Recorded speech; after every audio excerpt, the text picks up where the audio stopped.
What's up, guys? We have Matt Troyer from Emergent Group from Indy on the podcast today, and you guys are going to really enjoy this one. We actually talk a lot about what you do when your guys are doing side work. We touch on the possibilities of one of my guys possibly becoming a partner, but we also talk about kind of what developed his path for this industry and how a risk his father took early on in his career led to him taking a very similar risk later on.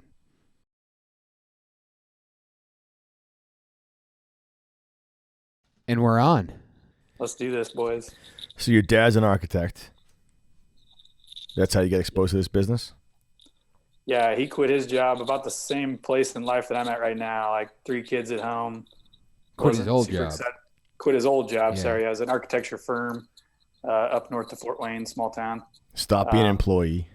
Stopped being an employee, was just ready to do his own thing, and came home and shocked mom one day and said, I'm done. I'm working from home. I'm going to do construction and architecture. Well, I kind of think that it shocked you because you were 6, and I don't think I remember a lot of things when I was 6. Do you? No. So that definitely left an etch on you as well.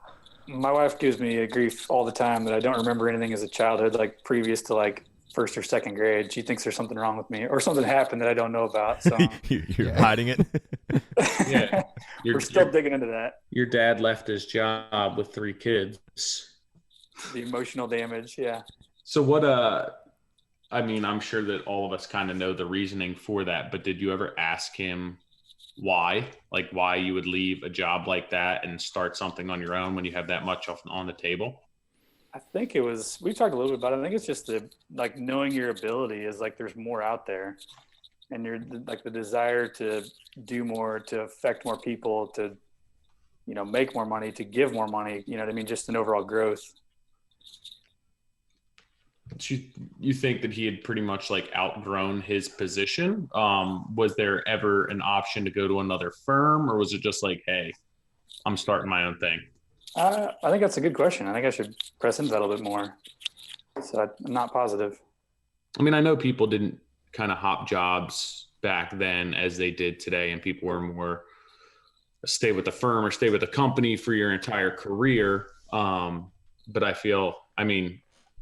think that when people leave today, it's for bigger reasons, like you said, and I'm wondering if that's the same thing back then.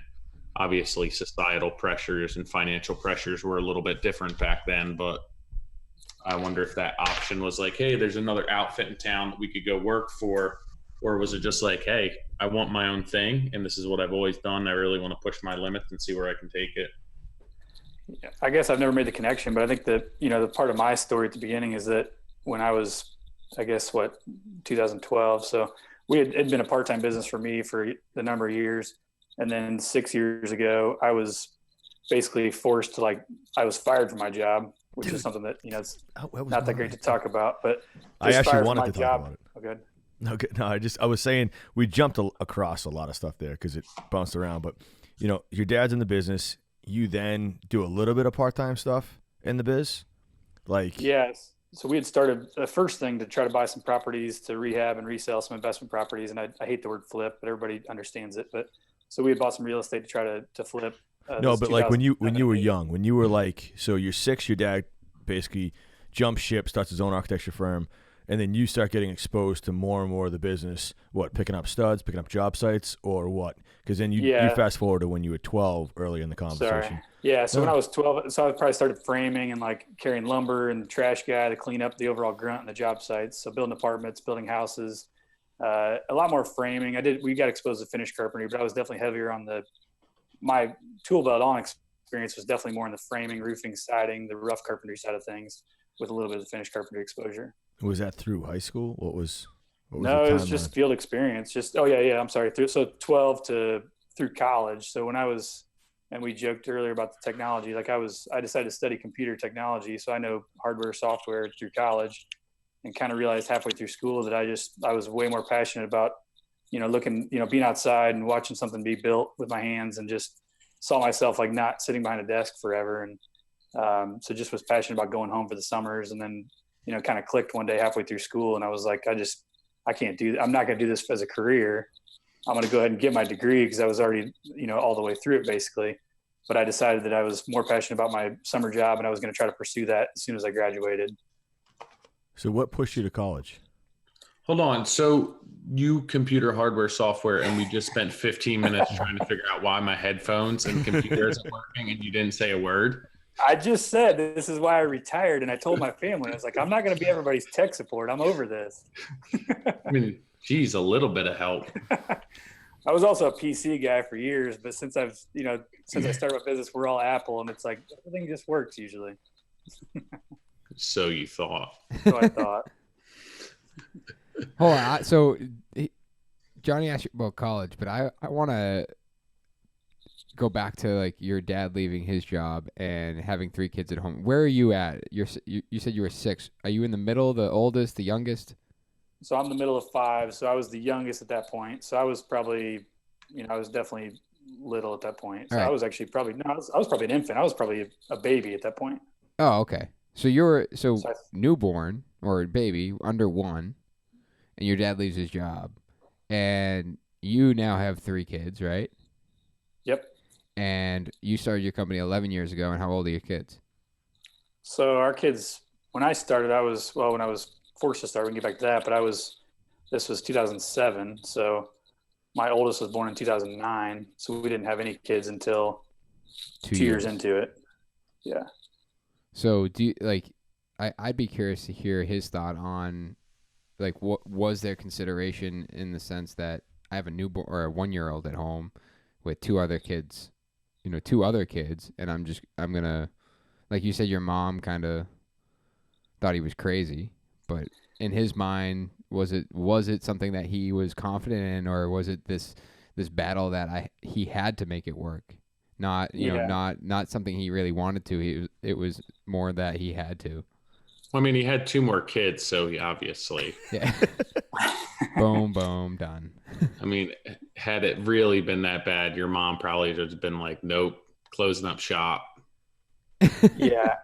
I got to believe that my grandfather was a potato farmer and worked at a factory his whole life, the international factory, the Scouts, which is why I bought an old 74 Scout I'm restoring here currently. We were talking about trucks earlier, but so he was, he grew up in the fields working that kind of stuff in his childhood. So I think his going to college to be an architect was like, I'm going to get out of the small town. I'm going to do something bigger kind of idea. And then I think that it just inspired him but my grandfather was even entrepreneurial in the farming world for that. So he was, there's some pretty crazy stuff that he made a potato vending machine that he was selling bags of potatoes on the side of the street out of a ice machine converted to a potato vending machine. So totally cool stories like that. So. Is your grandfather Jimmy Carter? His name was Art, which you were stuck in repeat of Art earlier. So potato vending machine. It's amazing. Yeah, he was on Paul Harvey for it, so that was pretty cool. So, but I don't know what Paul Harvey is. Come on. And our producer will look it up. Let us know right now.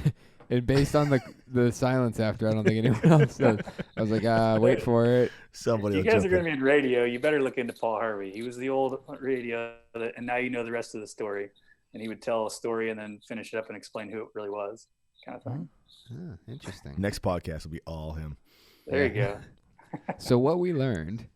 So go back to you, John. You had asked what drove him to college. Yeah, what was the mindset there? Was anyone else in your family, since you were middle, did the oldest sibling go to college as well or no? Yeah, older brother was an artist. He went to school for art. Older sister was she went to school for communications. So there was, and we talk about this a lot, that I feel like there's a huge gap in the high school industry, and at least back where we were from, my experience, there's nobody that's counseling is a little bit of a loose term of what that looks like. And I think that, I feel like I remember looking at a list of degrees and it was just you scroll through the list of your finger, that sounds cool. Let's do that. So I think, and I know a lot of people that do that, and I hope it's improved since then, but I'm not sure that that's the reality. I never once even went to a guidance counselor. Did you? No. Tyler? Yeah, I went basically to try and get out of classes I didn't want to take. It was more social. I feel like it was managing social dynamics, at least in our school. Yeah, I feel like the guidance counselor usually was for kids, and maybe in high school kind of switched some where they were trying to do some college placement, but it was more so you met with them, either, I guess, end of year to plan your curriculum for next year, or you went to the guidance counselor if you had an issue at home. I think they just gave up on me. I was a special ed kid, and they're just like, you know what? We get it.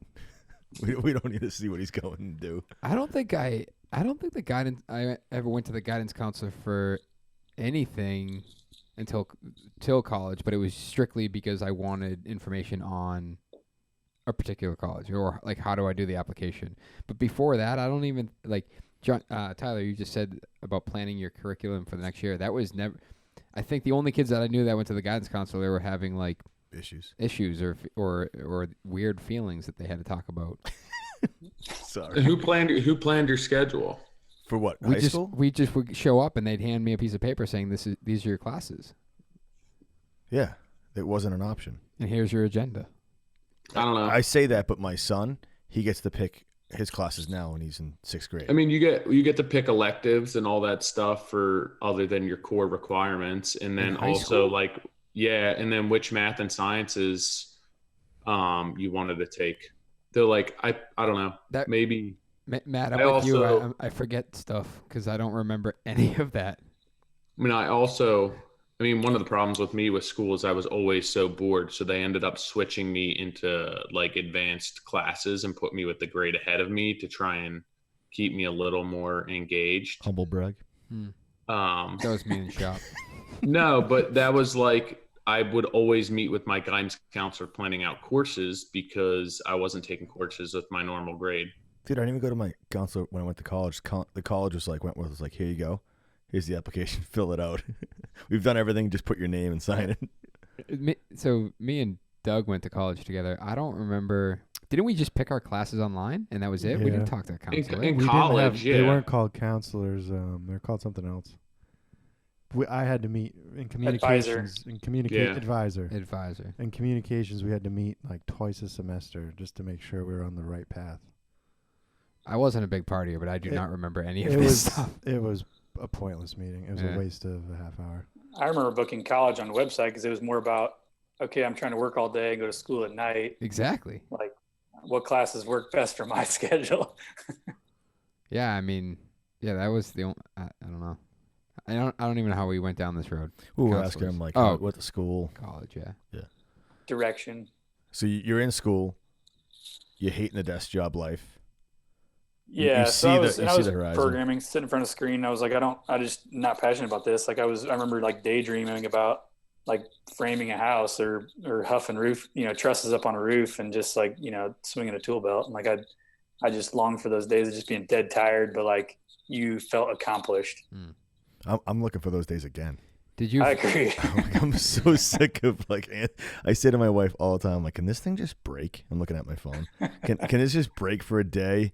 And I'll pick up the pieces. Did you you finish school? I did. So I finished computer technology, business minor. And did you go into that field immediately, or? I jumped right into project management at a production builder. So one of the large national home builders. For 8 years. We're at 1996. No, for probably 4 or 5 years. And then I went to... You always lie on your resume, John. I was looking at I have this whole like from 1996 all the way to 2011. Where are you pulling mine from? LinkedIn, bro. I gotta look at it. No, I was a production builder from 2005 to like 8 or 9, I think it was, or somewhere in that range. We're gonna pull it up. I'm terrible at that memory stuff, but so then I went to commercial construction and I was managing commercial framing and drywall and ceilings, that kind of company. Yeah, so you were at 2005. Sorry, no. So you were a superintendent for 8 years. Well, so I probably listed my dad's company on there before that during college and stuff. So throughout college, I'd go home and I would manage the crew where we'd be framing, siding, roofing. We'd build like 3 or 4 units over the summer while I was home. So when you say get them up to the finishes. When you managed, were you a bags on type of manager? Like you were a lead? So field foreman, I guess the terminology is vague, but I was definitely bags on. We'd get them up. The goal was like, I'd come home, Dad and I would start planning it out in the spring of like, okay, we're going to build 2 or 3 or 4 more doubles this summer. I need you to at least get them into drywall before you leave so we can then let the finish crews come through or whatever. And and get that part done. So your dad bounced from being an architect to opening his own architect firm, or his own architect and building firm? Both. So he was doing the architecture all the time, and then he hired a key guy that was like his main, really one superintendent or field project manager, but he was also bags on. So, but at any given time, we were up to, I don't know, they may be up to 10 or 15 guys throughout the course, whether I was in high school or not involved in it at that point. And they were building some big stuff, whether it was in-house guys, but they were doing kind of everything at that point. That's cool. And then you went to be a project manager for 3 years. Yeah. So that's so you must have graduated. Yeah, I graduated, and I remember it's hilarious because I'm still friends with the guy that hired me, who was like the VP of construction at the production builder. I remember coming out of school, and I didn't have like a construction management degree, and I brought like a little portfolio of a picture of a bunch of photos of like stuff I had built, which is like, these doubles my dad and I that we had framed with my dad's crew and stuff, and like, me digging footings and stupid stuff. And I think I still have that, but he laughs at me now. Like after I hired, he's like, "You showed up in your interview and showed me all these pictures of stuff you built." But he saw the passion in me, at least at that point. So it's pretty funny. So at some point something changed, because like everything that we've discussed has been you bags on, hands on. But I know the first time that I met you last year in Orlando, you came up to me and you were like, "I like the business end of things." Yeah, I'm glad you brought that up. And I think that's why I love the name Modern Craftsman. Like I'm not a craftsman, tool belt on. Like the original term of craftsman is like, you're building things, whatever. So I think it's interesting that like my role has changed from like tool belt on. And when I started my company now, like I was tool belt on. I was in the first van with our first employee, and we were doing everything. And we were subbing out a lot of stuff too, but I was also belt on. So and I've that progression of like tool belt on to like business owner it's really been a whirlwind. And it's just been, I think there's so many guys that have realized too late that they think the only growth model is like, to grow, I got to hire more guys. I got to, scale and do all this. And then they realize too late that they hate being a business owner, and they want to go back to tool belt on and 2, 3, 4 guys that they're managing more as a foreman level. And they don't, so that you get stuck in a growth model there, or you find out too late that you've built a business that you now hate your job. Yeah. I mean, I think you see that a lot. And I mean, even there's days where I wish I could just go back in the field and swing a hammer and work with the guys. But I'm with you in the sense that I equally, if not maybe just a little bit more, enjoy the business end of it and growing that side. And I think that's, Tyler, you're I mean, I'm speaking for you, but you're the opposite, where you genuinely love being on site every day, and you could do away with the business side. Yeah. I mean, for me, if I were to make a move, I feel like I would make a move more towards hiring somebody to run the business and managing the field work rather than the other way around. I mean, it's enjoyable to watch, to progress or to make more money or to market yourself a different way. But like, that's just not what I enjoy the most, which is funny because like for yourself and for Nick, John as well, you guys, I feel like Nick and you more so than John, because I think that you have more of a business mentality. John knows what his limits were with the tool belt on and what he can accomplish with what he's doing right now. But I don't necessarily know if it's like business driven. It's just like he realized what he can do, what his capacity is as one person. But I feel like with you and Nick, you've actually fallen in love with the business end, which is so crazy because you both got into this because you admittedly were in love with wearing tool belt and sitting in class. You couldn't wait to get out there and swing a hammer again. Yeah, I totally agree. And that's what I think is why my thing, I think it's come full circle, is now 80% of my day is spent in front of a computer. It's just different work on the computer, and it's building something different than that. And that's to circle back to like the modern craftsman side of that, is like, I think there's a craftsmanship to like, I am leading a team of craftsmen. I am building a team, and I'm providing for a team that are way better at that physical craft than I am. But I'm more passionate about working with clients, working on the design side, working on building a team process and focusing on how can I grow the people around me. And I think that's that hunger that my dad probably saw, is like, I want to do something on my own, and I want to go out there and get after this and help other people be better. And that's the part of the craftsmanship of our world that I enjoy, is like, I'm now crafting people. My job is not to craft the physical anymore. It's to craft people to do things better than me. I think that's one of the most rewarding things, especially for me. I mean, watching the guys and girls that are part of this team now, the fact that they're better at the particular job, like Ken is a far better cabinet maker than I ever was, or I ever claimed to be. And the fact that he's part of the team and being able to manage him, build him into this team, that's the most rewarding thing. And I think that's, rare. And I think that's where a lot of people lose esteem and lose the love for the business side when they're dealing with, individuals that aren't sustaining the quality that they once were performing. I mean, that's an easy out. It's like, I have a bunch of guys that don't care as much because, they're in this business for the money, and I could just do it better myself. But yeah, you could. But if you hired the right people and you didn't have to do it yourself and they were doing a better job, your job would genuinely be a lot more fun. I think part of it is that we evolve in our careers, meaning I love swinging a hammer back in the day. And then once I opened myself up to the next, like, you leveled up, like, then I fell in love with, managing more and more subs. It's a weird transition where you find yourself in love with, like, the carpentry crew that you're on when you're a carpenter. Like, you won't go out of that bubble. It's like your friendships in high school. Like, when you're on one section of the cafeteria, you stay there. That's like your little sweet spot. But then, like, I never thought that I could leave that and still have something next level. You get me? Meaning, I get to meet designers, I get to meet architects, and you get to collaborate and learn from more and more people than just the carpenters on staff.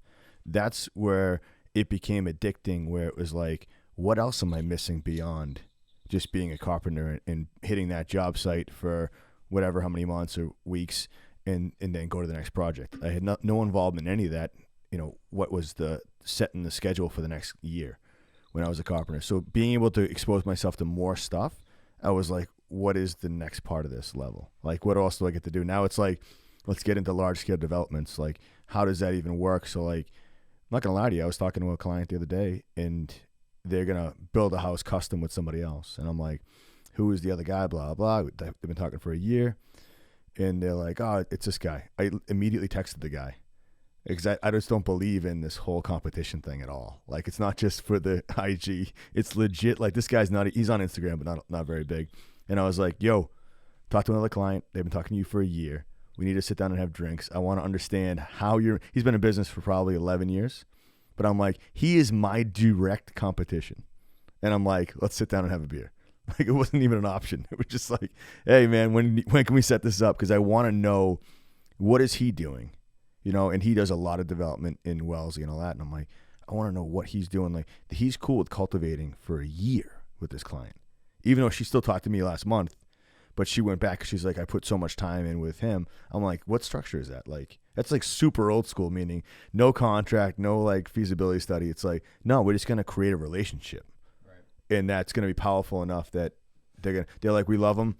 We're going to find land and build with them. I'm like, I think that would be an interesting conversation, because everything you talk about business and like structure and systems and all this, it's all paperwork and it's all protecting yourself. But the fact that still exists and understanding it, and of course it works, because that's not the only person that talked to someone. I'm using air quotes, and then, verbally commits to building a home, and then when that guy frees up from the other project, he just shows up and rips a house down and builds a new house. Or is he the exception? Like, she said to me, she's like, but if I go, you're in great hands. Like, I didn't also cut the guy's knees out. I was like, you know what? I know those guys. But maybe he's the exception, but why? Agreed. That's why I'm like, so my point is that's what's like driving me now. I think that beer needs to be sitting here. Yeah. I don't know if he'd be up for it, but I definitely would. You know that. Is that I know. It was like 2 nights ago. I just straight up texted him. I was like, dude, hey, because remember that house I lost? It was the firehouse. He got that one. And I was like, I saw him at the building department, and I, threw a jab into his shoulder. He had no idea who I was. And I was like, dude, what's up, man? Hey, good luck with that. His jab's hurt. I was like, good luck with. I love that competition though, because I've become friends with some of our direct competition too through business networking groups here in town. But it's, there's a lot of times, and I really enjoy the times where a customer comes to me and says, "Hey, we've got these plans. We've been talking to such and such. We want to talk to you guys too at the same time." And it's kind of a mutual respect of like, I'm gonna bow out. Like if you're already talking to this guy, like I have enough respect for him as a business owner and what he's trying to do, that I'm gonna bow out and you're gonna work with him. Like if you know what I mean? Like you're going to have to pick between one of the two of us at this point in the game. And a lot of customers that blows them away, that they're like, it kind of gives you a next level of respect of like, you have a mutual respect for those people that are going to do a similar or just as good or better a job than you. And you understand that. There's also the fact that I want to, instead of me running into his name, I texted him, I was like, hopefully in the next year, you'll be running into my name more. Like, absolutely. There's a bit, I know I'm being open about the competition, but I'm like, all right, so you got a couple of strides ahead of me, but I'm definitely coming. Like, there's no cheating that. I know that we were heading one direction with that. I mean, I'd kind of like to know at that. I know what it was with Nick, and you kind of got into it a little bit, saying that you realized there were people that were better than you at what you were doing, and that was that the point of transition for you? Going with you and an employee in a truck, or what was the switch? Was it that you wanted to grow, you wanted to do bigger jobs, you want to do a higher volume, or is it just like, hey, like you said, I'm not necessarily a craftsman in the simplest of form, more so crafting people is what I'm better, or shaping people, putting teams together is what you're stronger at? Was that because you realized that like you were just better at this, or was it because you wanted something else out of this? I think I learned a lot along the way, and I think it changed for me, because I think that when I first started, I was forced into it. I was like, I was let go from my job for, potential conflict there. And I was like, I had to do it. And so for me, it was more of a survival of like, this is the only way I know how to make money, is to go back with my hands and do this. And we had some work going. So we already had a stream of stuff coming in. And then I think for me, it clicked when like one of my first employee was a guy who was an employee at the company before. And he said like a month later, after I was like, he called me and he's like, "I'm quitting. I'm coming to work for you. Like, you ready to hire me?" And I was like, I had nothing at that point, but he believed in me, and he'd been at that company for 10 years before I was there for the last 3 with him, and he quit to come work for me. He's like, "I'm going with you, Matt. Like, what are we doing?" So kind of part of it was a lack of my confidence that was forced me into it. And I've kind of figured it out on the way. And I feel like I'm blessed that I actually really do enjoy that part of it that I didn't even know I would have day one. So you keep talking about how you were let go or you were forced to leave. What? Oh, that feels good, John. He's rubbing my shoulder. I'm just saying, you said along the way, so I'm not trying to cut you off, but this leads into it. You were a PM for a production builder, yep. Bags on, but then you switched to work for a masonry company, and then I was no bags on. The production builder, I was strictly management. Oh, so you went into management, and then yep. Why'd you leave that and go into a management position? I mean, masonry company. So that was for going into sales. So I got an opportunity to go into sales for a year. So I was definitely PM, running like 30 or 40 houses at a time, subdivision houses, like production building, like just grinded out kind of stuff, cranking out the subs. It got to where it was just not exciting for me anymore. And it was fairly easy to do and manage that kind of workflow, but there was no like challenge to it anymore. No creative. You weren't creative. Yeah, no creative at all. It was just, and you don't have any financial control over these guys either. It was just schedule and make things happen. So push. So then you go to the masonry sales job, and then I'm going to skip over that to go right to the drywall, because that's really where the question comes in. So you're at the drywall company. You're there for what? 2 years? So I was there for a few years, and I was in an estimating role there. So I was like, man, maybe I should try out my construction degree again. And I went into estimating, which was on-screen takeoff, like a lot of digital takeoffs for, a lot of big commercial jobs. So it was like, we'd be doing drywall for a hotel or a giant apartment complex that you're doing 1 million board feet. And I was responsible for doing all the takeoffs digitally to figure out, is it 1 million board feet or is it 1.2 million board feet? And that's going to make or break the deal. Like, you know what I mean? Like, and I got an opportunity to do that. And I decided to take it up on and try my hand at like the tech side of construction, which was jumping into the estimating world. So then, are you not making enough money there? So you started the real estate thing on the side? So at that point, we just had in our minds that my partner and I at that point, we were just like, let's do something. Like I was just hungry for more. Like I'd watched my dad have a rental portfolio of everything we had built. And that's kind of the retirement play. So for me, it's always been let's do this as a retirement play on the real estate side. So how'd you get a partner if you're estimating? So at that point, he was a buddy of mine that was just a project manager as well at the production builder.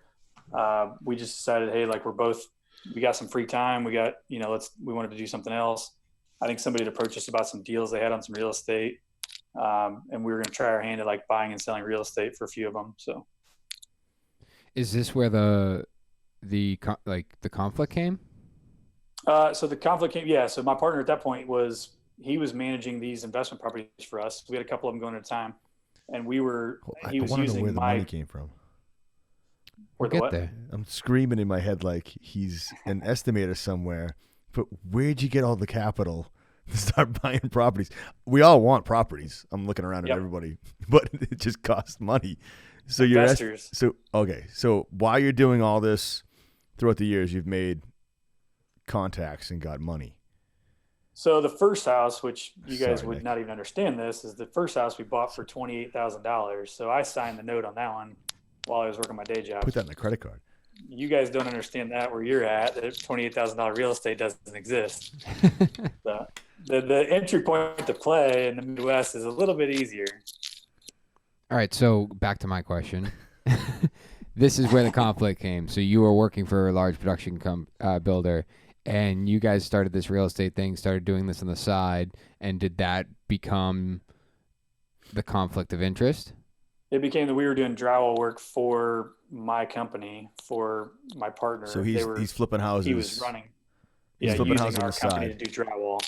Did you guys pull out before it was known, or were you guys forced out? So it came up in a Monday meeting that were like, he was like, hey, we can't do, like, the side work's got to stop. You guys can't be doing side work. I know, people are doing it, whatever. I came to him and I was like, look, I don't know if that was directed to me, but I just want to be upfront with you. Like, this is what we're doing. I'm hiring our guys. Every job makes money for the company. Every job is, going to be profitable. I'm going to make sure it doesn't lose money. My partner's running all the work, so I'm not bogged down with the time of it. And he's like, hey, it wasn't directed to me, unfortunately. It was the field guys doing drywall. And then he was like, okay, I appreciate you coming forward. Next day, come in my office. Sorry, it's not going to work. Got to let you go today. So you ratted yourself out. Essentially ratted myself out by being too honest and telling him that it was, that's crazy. That was directed at me. So, but it's I don't know. It's funny because I talk about it and it's like, I was so mad at them about it and everything. And it's like, now I get it. Like I wouldn't want my employees doing that to me. I totally understand it from this side of it, but I am also grateful. Like I didn't have the balls to do it. Can I say that on the podcast? I didn't have the balls to do what I thought I had, what I knew I had the abilities to do. I just maybe I never would have done it if he did not let me go. So that's a topic I wanted to hit for everyone else except in you. If you have employees now and they're running stuff on the side. This actually, I had a meeting with Ken about this the other day. No, you pick up his office? Yeah, he left. No, he said, I was actually leaving, and of course I was late being home because Ken was like, hey, can we chat for a minute? And I'm like, oh man. I'm like, yeah, I get all the time. And he was just chatting. He was like, listen, I keep getting all these clients with side work, blah, blah, blah. They reach out to me, and people are reaching out on Instagram, other builders. Hey, can you build me a vanity? Hey, can you do this? He's like, that stuff, like, I just direct it all to you, but there are a couple clients that, I know can't afford what NS Builders does, or like for us to run the millwork through that, and I know I could do it on the side and make money and do a good job for them. And I just looked at it and like, all right, where are they coming from? And this particular case, it was, it's actually one of his references he left on his resume, and he built other cabinets for years back. And she wanted like her kitchen done or something like that. So I was like, listen, this is, we don't have anything really.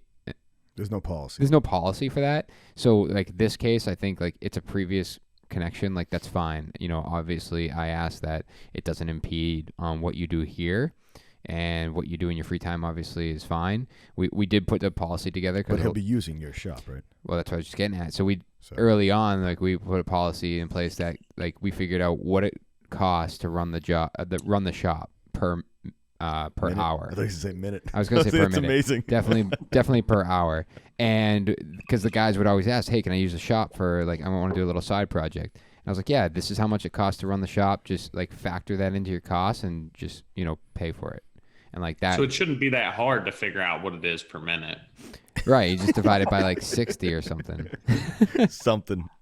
But we continued that conversation down the line of like, well, what, is he losing out, or like, how do we shift those people that want what quote unquote Ken does and shift them to this is what NS Builders does? And well, you could say it is what the shop does.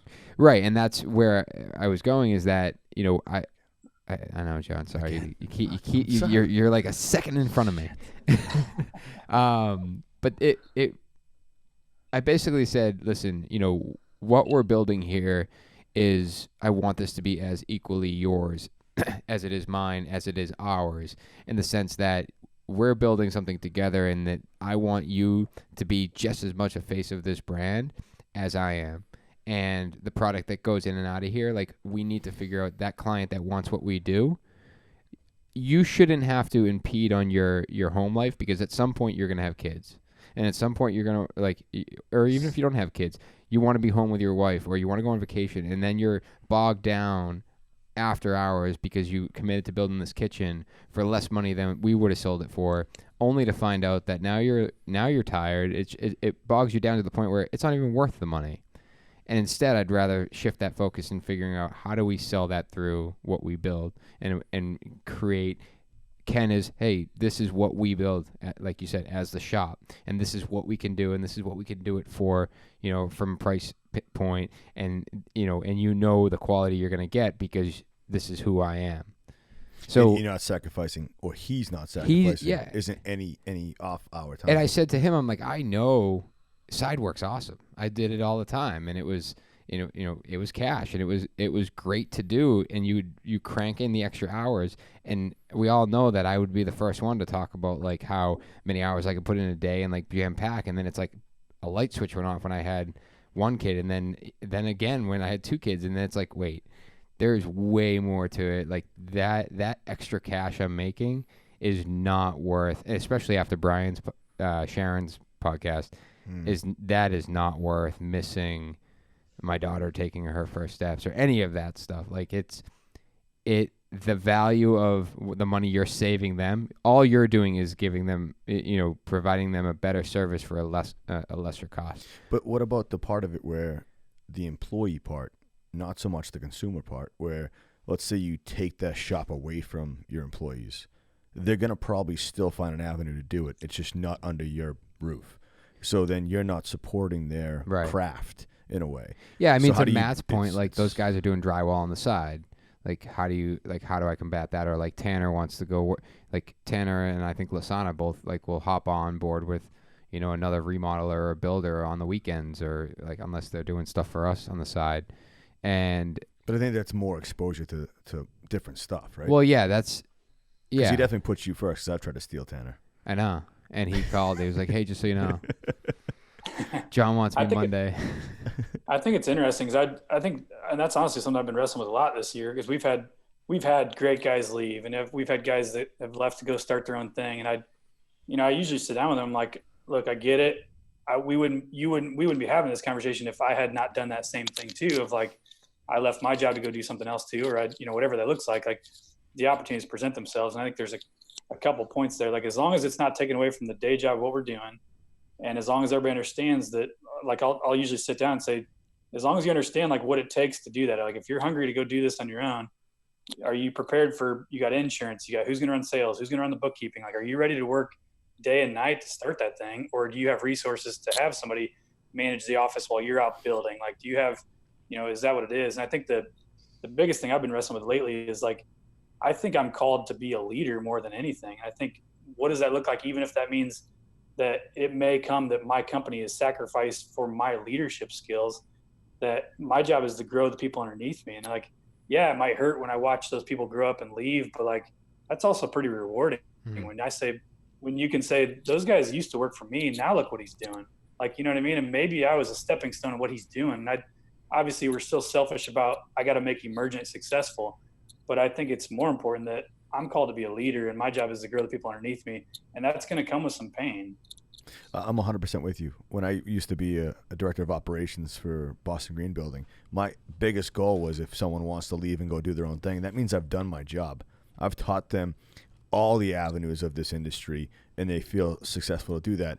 But I don't think that was my point. My point is that I've been in positions where I was stopped from growing whatever I was going to do on the side, because whether my personality, my drive, whatever it was that was going to push me to keep doing this industry, or whatever it was off the side, whatever it was, building cabinetry, whatever. But how do you do that so you're, enabling them?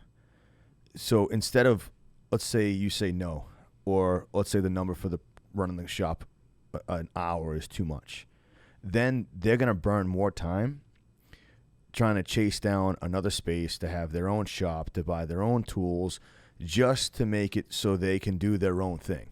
Right. Meaning you're not going to stop that fever. It didn't stop any of us. I mean, there's a whole nother aspect to that too, where you now have somebody who, instead of, like, they work whatever those standard work hours are, and then instead of recuperating for their next day, they're going and working more, and then they're showing up the next day tired, or they're not mentally focused, or both, and they end up hurting themselves on the job or making mistakes that they shouldn't be. And it's tough to gauge, because usually that's such a slow progression of somebody going from not doing anything to being consumed by side work. But I mean, there's a whole nother aspect to that, where, like, for example, Steve, just before the holidays, we were working a lot, and he also took it upon himself to remodel one of his parents' room. And by the end of that, between us working and him working nights and weekends on that, like, I could tell that he was burnt out. And it's like at that point where if he makes a mistake, or he hurts himself, or like he's just not showing up the way, and that was never the case. But if that were prolonged activity and he did that all the time, like, that would be a concern. But also to that is that most of the time when that happens, that situation, most of the employees won't blame their side work. They will blame the company they're working for. That's, for sure. I'm just saying it's... Yeah, I mean, but also depending on what their goal is. If their goal is to do enough side work, like in my case, I did enough side work until I could start my company. If they're doing enough side work, I mean, you're right. They're not going to blame that because they don't want to give it up. They don't want to give it up. That's their bread. That's their thing. That's their initials on the back of a shirt. Did you talk to Steve about it? It wasn't ever that big of a deal, because, like, I knew exactly what was happening, and like he still produced every day. I know, but you made a good point about, like, if he gets hurt, if he, like, all of these ifs. Like, you were very aware of them, where I don't know if I could say that I would be as aware. I would like to think I would, and that did come up in the conversation. It's like, it's not so much about the focus, like, at work, that I think you're going to work, like, slide in, like, putting together a door while you're putting together our doors, but more so the mental focus. Like, but what happens if someone gets hurt? I think I would be more concerned, like, Steve definitely has his crap together. So, like, the way that I was noticing would be just like tiny little things where it's like, if he's usually sharper or like staying ahead of me, where it's like I kind of have to reel him back in a little bit, where, you know, if it were every day, like, I know how hard he was working. I've been in that boat, and I work him very hard as is, you know. So it hadn't gotten to the point where it was anything where, like, hey, you need to do this, you need to do that. It's just that I know that he had too much going on for a couple of weeks there. So there wasn't a conversation to the point where he tried. No.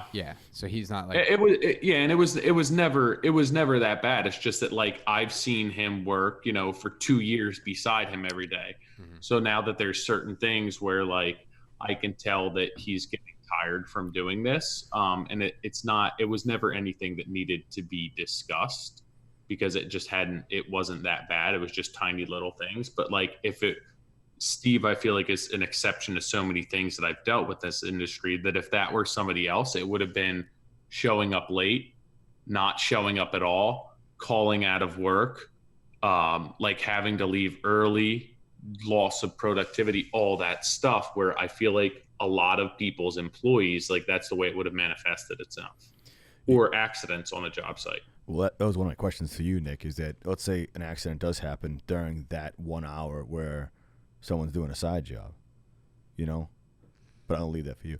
I think, Tyler, to speak to Steve's thing, when I was buying my first house, I was still working for Tom Klein day in and day out running those crews.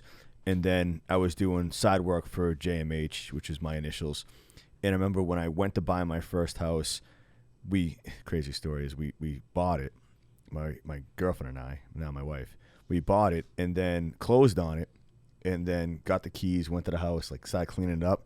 And then that Monday we had a call saying, hey, the mortgage didn't pay for the actual house and the debt, so we need the keys back. It was on July 19th. And we were like, what? So we had to give the keys back. So these people had a bunch of credit cards that they had basically just blown through.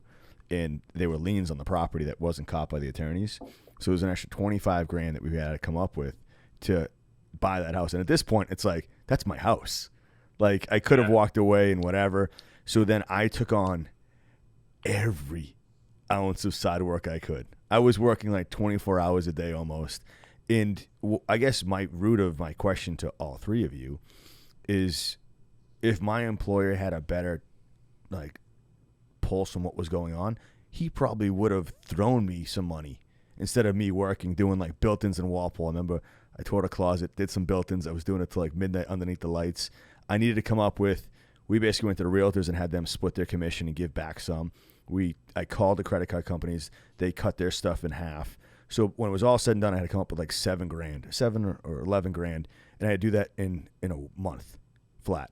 So I was working like crazy, but my boss never once saw it. But I was definitely putting his day-to-day stuff at risk for what I had to do. But the employer, my point is, the employer didn't even sniff it, where he probably would have been like, hey, what is it? I'll give you $7,000. Slow down. I'll give you $7,000, and I would have done anything for him at that point, meaning you giving Ken the shop to do whatever he wants to do, it keeps him focused and he stays here. And Tyler, maybe you pulling off on a Friday, you couldn't because that job had to get done for Christmas, but I could totally see you pulling off and actually trying to help him do that. And then you not have an employee, but you have a coworker. I want to say coworker to speak to Matt's point of leadership. I don't have employees. I'd want to have coworkers and people that I'm side by side with in the battle of getting stuff done. Yeah, it's tough. I've always tried to take a team approach to this of like, look, we're in this together. And I like everybody that I interview is like, I will promise you 40 hours a week. Like, I don't expect you to work I don't expect you to work 50 or 60. I mean, there's a lot of people that like, you'll work as much as you can get, whatever.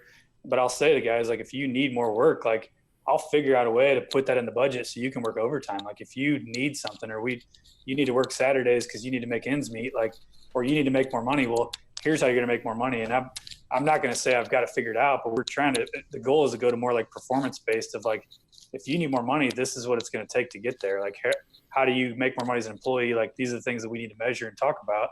But like, I will try to write into the budget of like, look, man, if you can crush it on a Saturday and you can get this demo done, or you can do this extra framing or whatever, like, work the overtime. Like, we'll fit it into the budget. We can make it work. So I think the key is just transparency of like, I think we're never going to get away from a model of like, in our world of like, people that can work with their hands are always going to see opportunities and get approached with opportunities to get side work. And I think it's a matter of, clarity, transparency of like, I tell all my guys, if you got side work, you approach with something, let's talk about it. Like, you bring everything to me and we can figure it out. I'm not going to say no, but like, I want to know about it.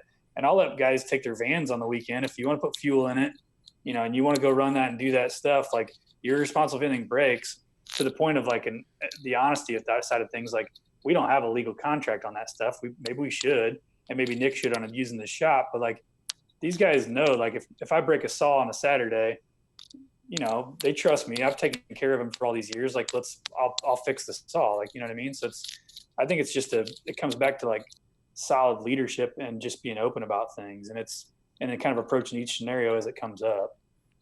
Yeah, I'm approaching it right now with Benny. Benny wants to flip his second house, his personal house. I'm not going to say the next part on the air. But his life's getting compounded. Let's just put it that way. And he's like, I want to flip my house, even though he's just finally moved into it. He's moved into it, so he's a builder, so it's probably 80% done.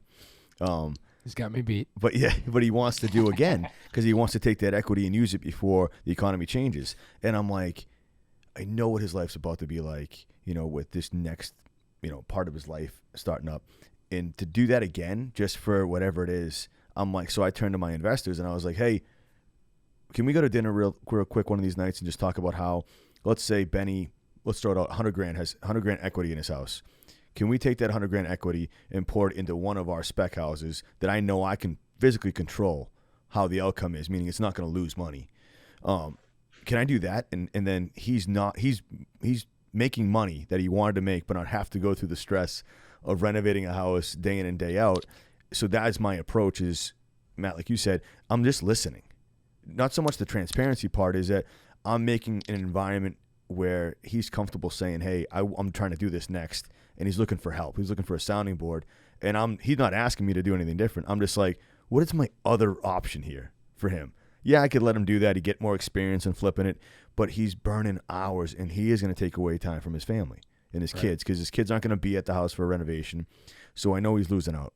So I'm like, that's my approach. And if I can't make it happen, I tried as a leader, as an owner, to make that kind of work for him so his life's easier.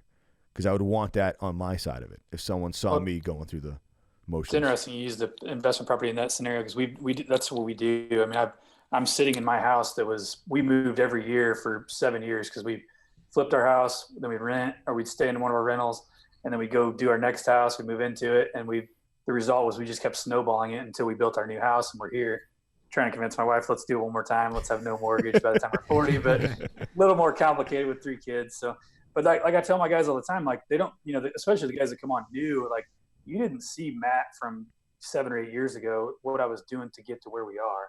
And the guys that did see me then like have a whole new respect for what it takes to get there.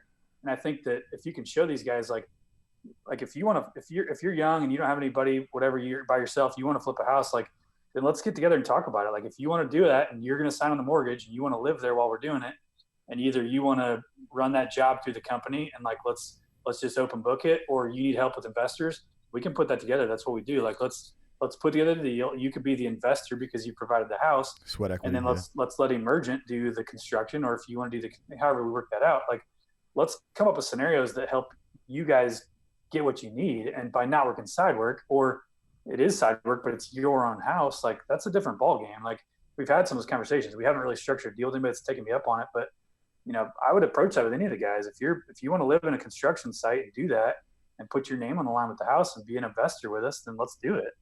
Like that's what we do. Let's do it for you, Yeah, it's funny. You don't realize how much people get approached for side work too.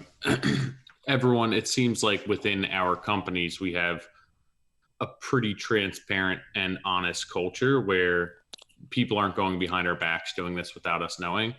And like the amount of people that I hear from Steve, not even like family is one thing, but people, like we were working at a job in Haddonfield, which is like a very well-off town, and people down the street who his sister nannies for are getting a hold of him to try and remodel their basement on nights and weekends, where it's like at that point now I'm losing productivity, like some of my things are, and Steve's not the type where he would ever do that or like not run it by me.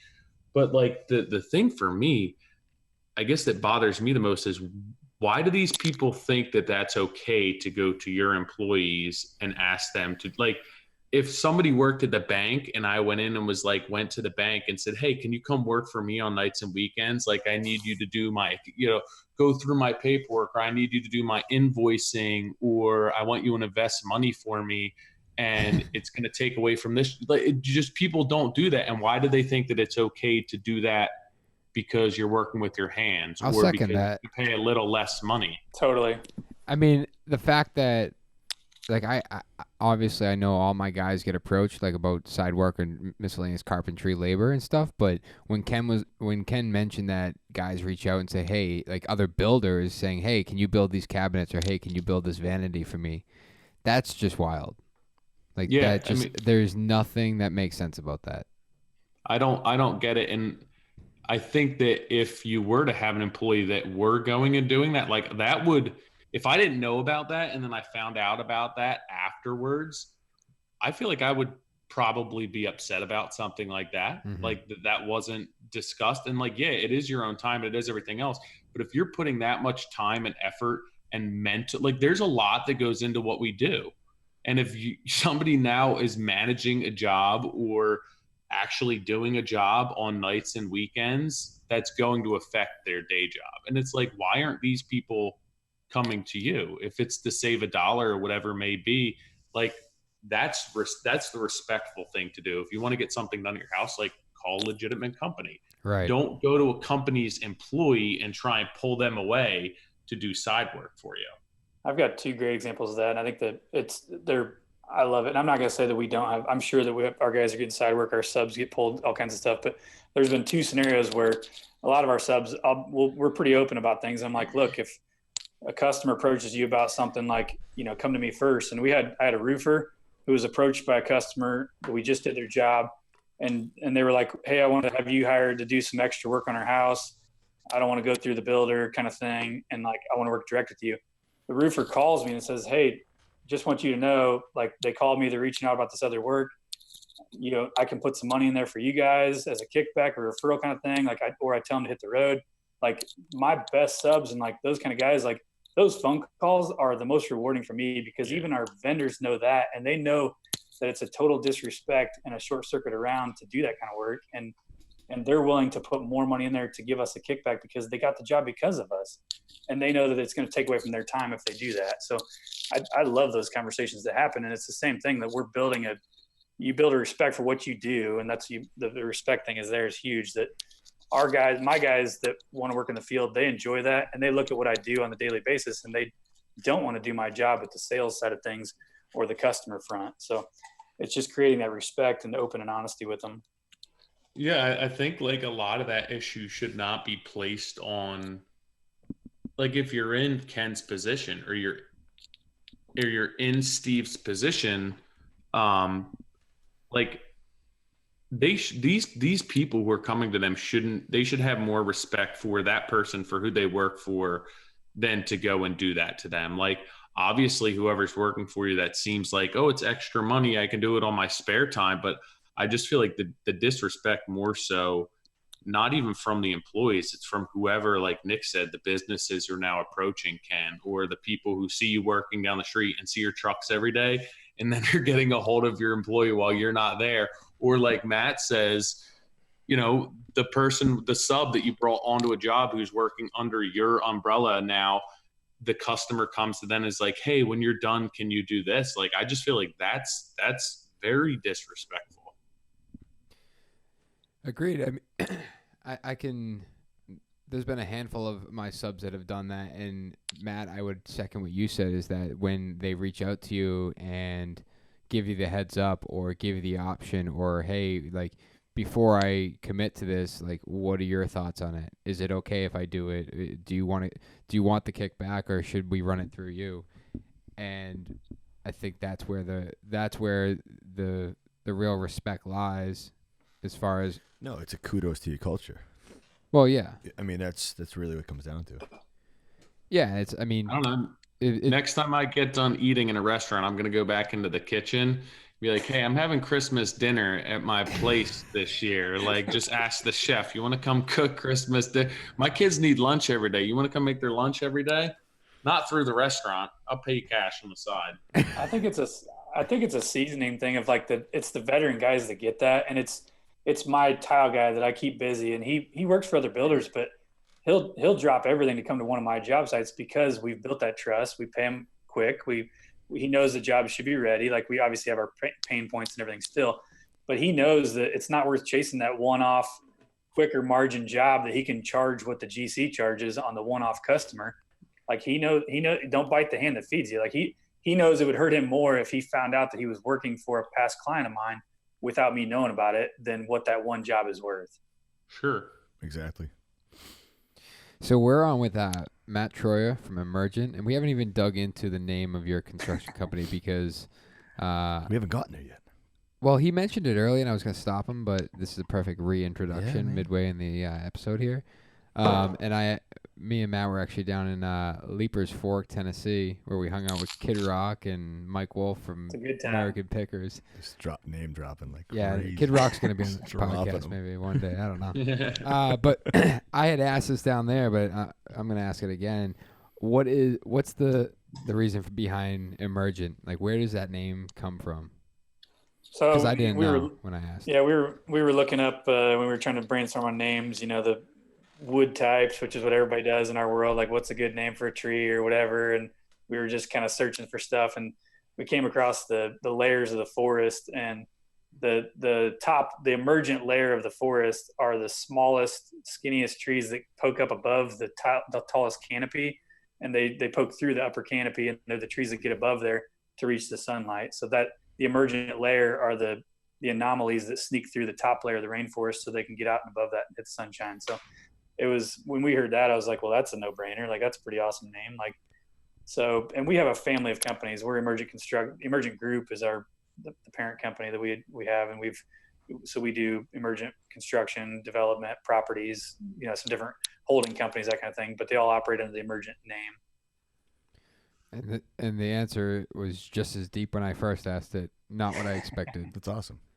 Thought it was like, oh, it's my great grandfather's last name, Emergent. I was like, oh. Well, everybody's like emergency, like no, that or we by the way, I'm killing emergency right now. Investments. Oh yeah, I really am.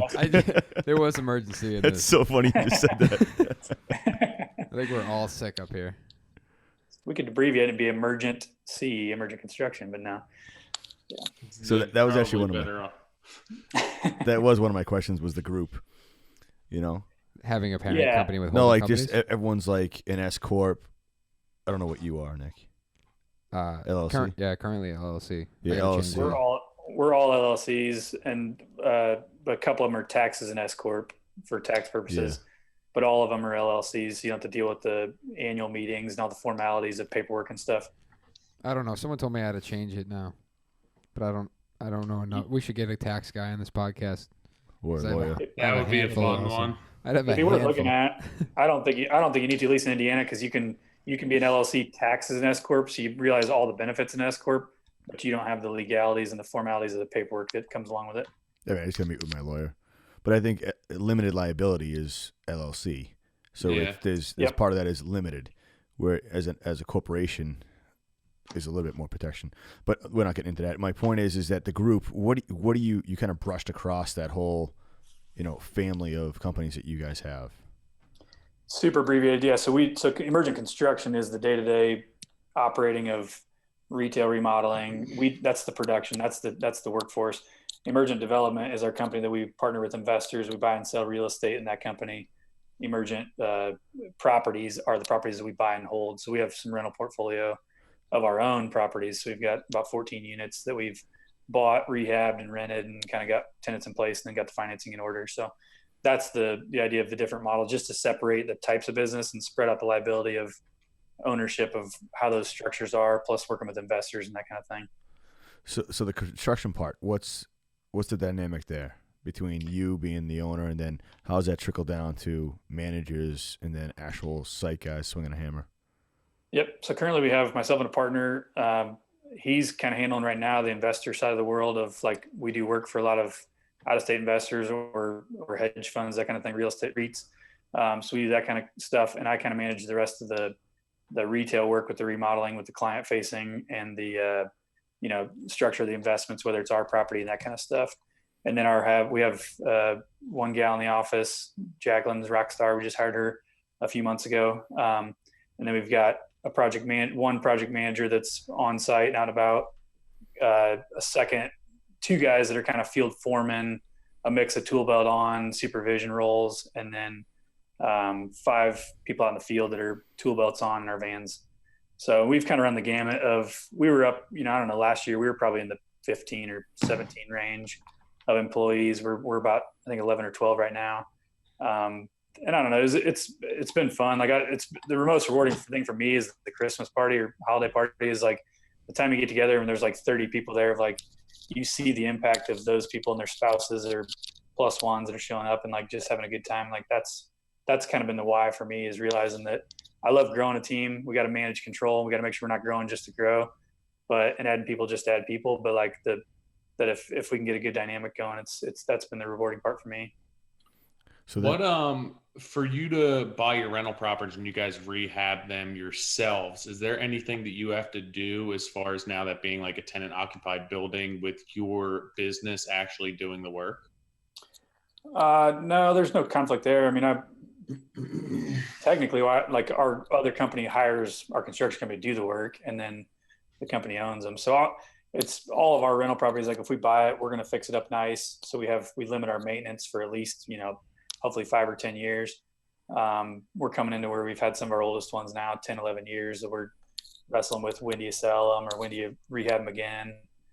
Our first rental property, actually our very first house we bought that we were talking about, is we've had the same tenant the whole time. And we've now remodeled her kitchen and her bathroom since she's lived there again, since we did it 11 years ago. So it's just funny. So quick appliances, and then we did a quick bathroom makeover for her. But we joke that in 20 years when it's paid off, we should just give her the house because she's paid it off. But are you typically buying single family homes, or was that just easier to get your foot in the door when you first started out at the lower price point? It's definitely easier to get your foot in the door. And we have singles and doubles. So we have a mix of singles and duplexes now. And I know a lot of good friends that are real estate investors in the multifamily that are always pushing us, like, go to something bigger, get something bigger. And I don't know, there's definitely a possibility there, but we enjoy and we know the single family world. So it's easy for us, and we get a lot of deals, come across our table that are opportunities. So. Yeah, because I think my dad had done. He started as a contractor, and he was just. I mean, realistically, his work wasn't really great. He was like a volume based, or not volume based, but just like get your foot in the door with a low price contractor, and like trying to figure out ways to cut corners to get people a cheaper price.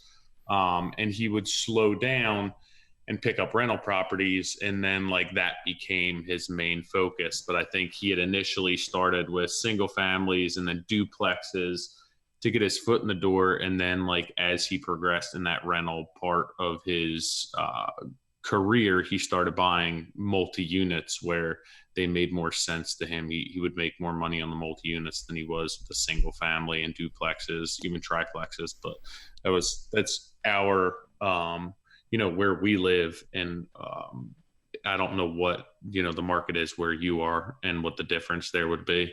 No, I definitely think it's the way to go, because a lot of people are gradually go that way because management becomes easier when you have more units on the same site.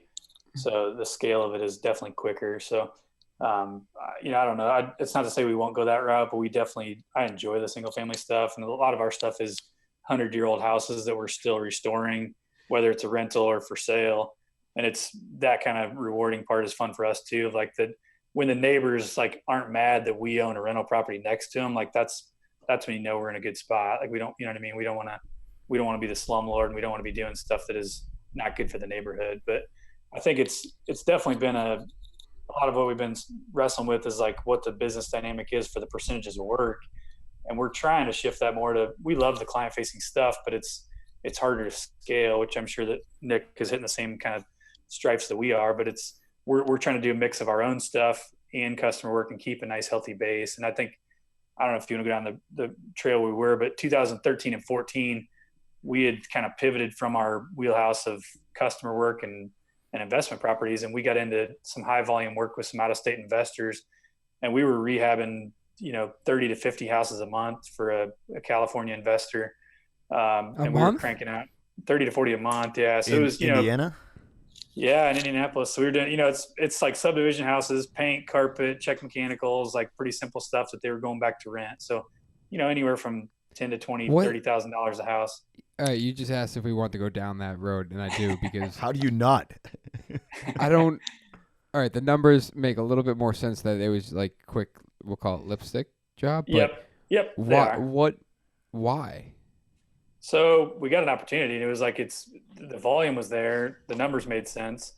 And honestly, it was looking back now, like the level of management it took was perfectly in line with both of our upbringing in the production builder world of high volume, fast pace, like, a systemized approach to crank things out. But was it your ethos, as Tyler says? Like, was it what you wanted to be known for? No, and that's why, so to get to that point of like, we had done all this, we did 800 houses, and we probably did 800 or 1,000 houses over those couple of years. And 6 months before it dried up completely, we looked at the numbers and we were like, we've kind of pivoted our business. And this one client is 85% of our revenue, which was millions of dollars. And it was terrifying. And they owed us a lot of money all the time, and it was working, but we decided, man, we got to shift back and kind of spread ourselves back out what it was. In 6 months after making that decision, that work was 85% of our business was gone. And the next year there was non-existent. And we went back to where we started. Wow. And pushed back to the remodeling, and we pivoted. And we hit houses. Do you think it's going to last? Like, that's crazy. I mean, not the in next Indiana. year we hit the same revenue. Yeah. You should have only done you should have just scaled back to like 20 a month. Work, Well, that one dried up, but that's kind of where we're at now. Is like that's a nice thing to do, but we're never going to be. It was our wake up call that I don't want to be specialized in one thing. Like we're gonna run this thing like it's our portfolio of stocks, and we're gonna do some commercial, we're gonna do some residential remodeling, we're gonna do some investor world. We're also gonna buy and sell our own real estate. So, I mean, you're adaptable, and that's what I think. I mean, Johnny brings it up a lot, like what happens when the market turns and things like that, and if you can adapt to what's thrown at you. And I mean, in that case, it seems like you caught it 6 months prior. And should you have waited that 6 months out, I mean, it would have probably hurt a lot more, but you would have adapted, and you would have went to what you knew. Yeah, we would have adapted. We could have lost. I mean, we could have lost everything. We could have lost. The bank could have called everything possibly. So we're grateful for that opportunity, but it's now made me cautious and a little bit conservative in that. And like, I don't get too excited when somebody comes to us with some big high volume stuff. Like we're going to take it slow, and we're going to figure it out, and we're going to scale it and do what we want to do. And it's learning to say no. And that's been the hardest thing. That's funny. I feel like that's the type of thing that probably came across your plate. And I think it's important to note that like that decision was probably based on purely numbers. Like you knew that wasn't what you wanted to do. That's not, you had kind of done something along that lines with production work, and that didn't make you happy in the first place. And I feel like you probably went back to that just because, $10,000 to $30,000 jobs, if you're averaging 20,000 and you said you're doing 40, 50 a month, that's like 800 grand worth of work a month. That's $12 million a year. Where like you're probably making good money on that, but at the end of the day, one, does that actually make you happy? And two, what's the risk involved with that? Like I tell a lot of people all the time, I speak to my brother the other day, and it's like, it doesn't matter how much people pay you. Eventually, if you don't like the work, you're going to get sick of it, and it's not going to be worth the money. Totally. And I think there's that stress, what you talk about. Like I remember during that time of transition, even though we thought we caught it in time, like, I mean, there were nights where I was up and just couldn't sleep. And I was just like, it was the amount of pressure and stress that was on that. It was like, I don't want to survive in that world like that. I don't want to live like that. And I don't, it wasn't good for our marriage. It wasn't good for anything. And I think that coming to realize that this is my baby, I need to control it. I don't need to dictate and let my customers control who I am and what I'm building. Like we need to be diligent about constantly fighting to do what we want to do. And I think that's why it's refreshing that everything we talk about, everything you guys a lot of times talk about is passion. Like, I tell people all the time, it comes back to the circle of what do guys want to do as an employee or a business owner? Like, what are you passionate about? Like when I interview somebody, like he might have skills doing photography. He might have skills doing some other stuff.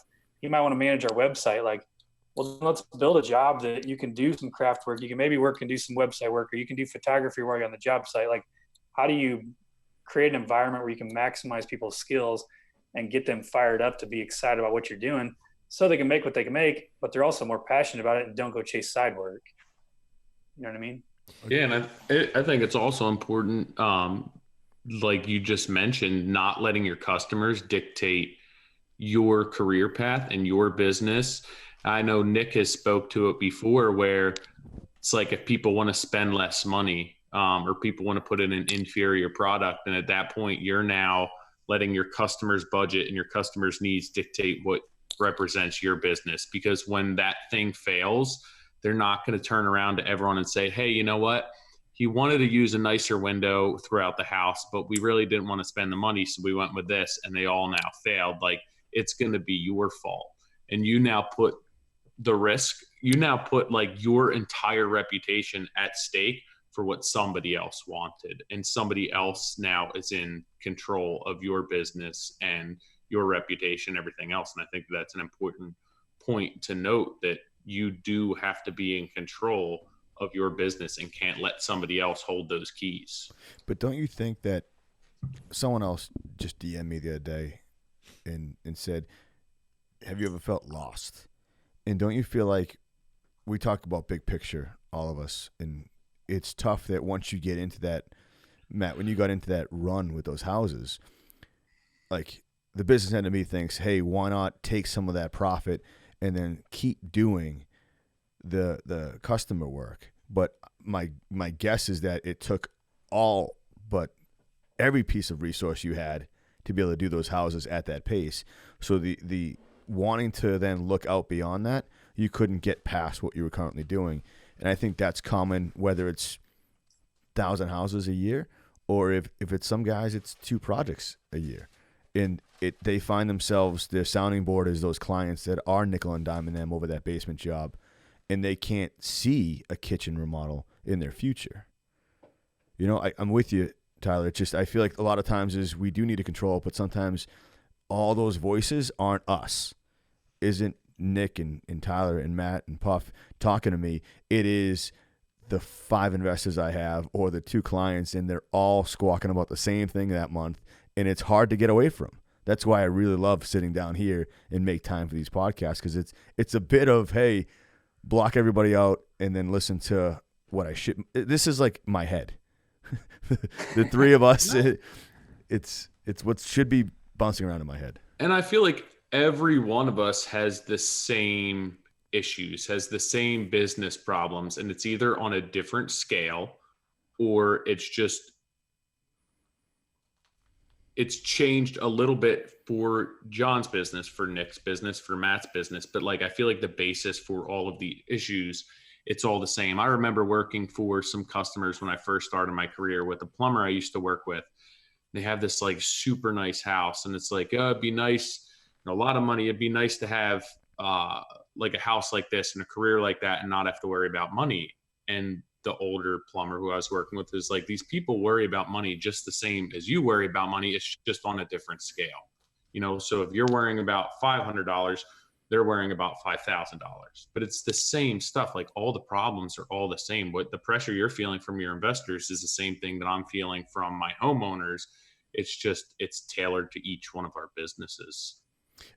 Yeah, absolutely. My point is, it's just not always that clear what the control is that you need. For sure. And that's the scary part, is that like this year, not using 2018 in that stop point of the new year, is saying, oh, this is where everything changes. No, this is where I have the point of, you know, kind of refocusing and going, hey, have I completely lost focus? Last year was a blur. I had to deal with a lot of stuff I shouldn't have had to deal with, but I did.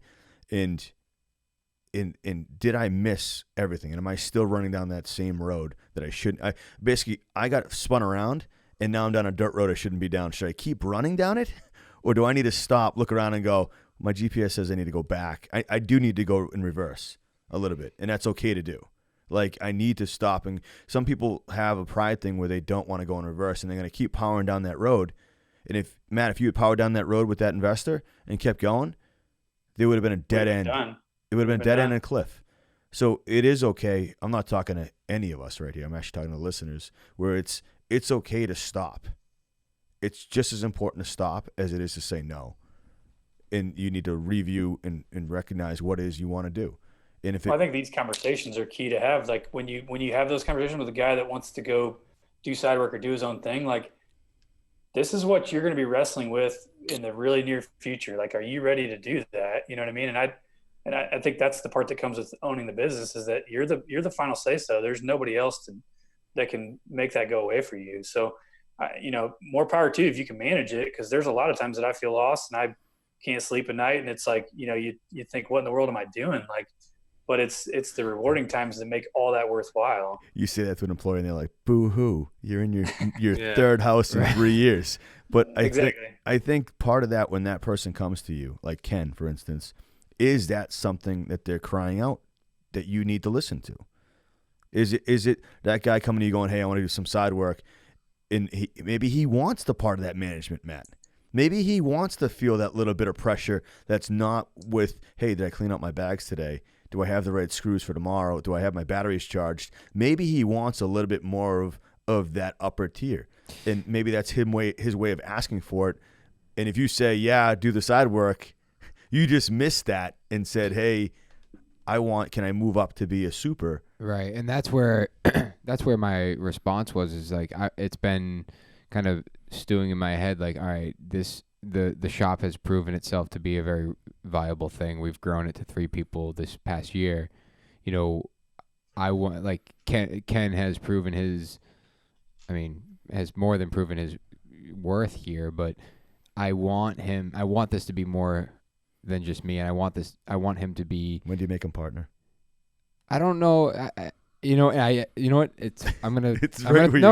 gonna talk about this, because, like, I remember way back, I think it was probably a 6-month review, and he said something about partnership. I think he said, would you ever consider a partnership? And I stupidly, to this day, it's like one of my most regrettable things I've ever said. I said, no, partners are for dancing. And I remember hearing this old timer say that, like, never do a partnership. And I never gave it much thought beyond, like, oh, that just makes sense. And I said it. Said that. What's that? Wish I would have said that years ago. But I said it like jokingly, but at the same time, it shut him down. It was a joke on your side, and it was a joke. But and I look back and I said it to him when I was standing across the bench from him when we were talking just last week, and I just basically reiterated exactly what I just said. How it was one of the stupid. Just started dancing with him. Yeah, I started dancing. But it was. I said it was one of the stupidest thing I think I've ever said to you, because I don't think a partnership is, out of question here, and I think realistically, like, this, I want this to be equally yours, and I think, like, you have more than enough capability of building this into something larger than I could do alone. How that's formatted legally and all of that BS, like, we're not even there yet, but agreed. On this topic if you want. What's that? I said I got some input on this topic if you want a little insight on how we've had some things. No, we're done. No, yeah, sure. I think it came up that it was asked of me of, like, what was the biggest thing you learned this year? And we've, just to be transparent too, there's 3 partners. We went through the buyout process and bought out a 3rd partner this year.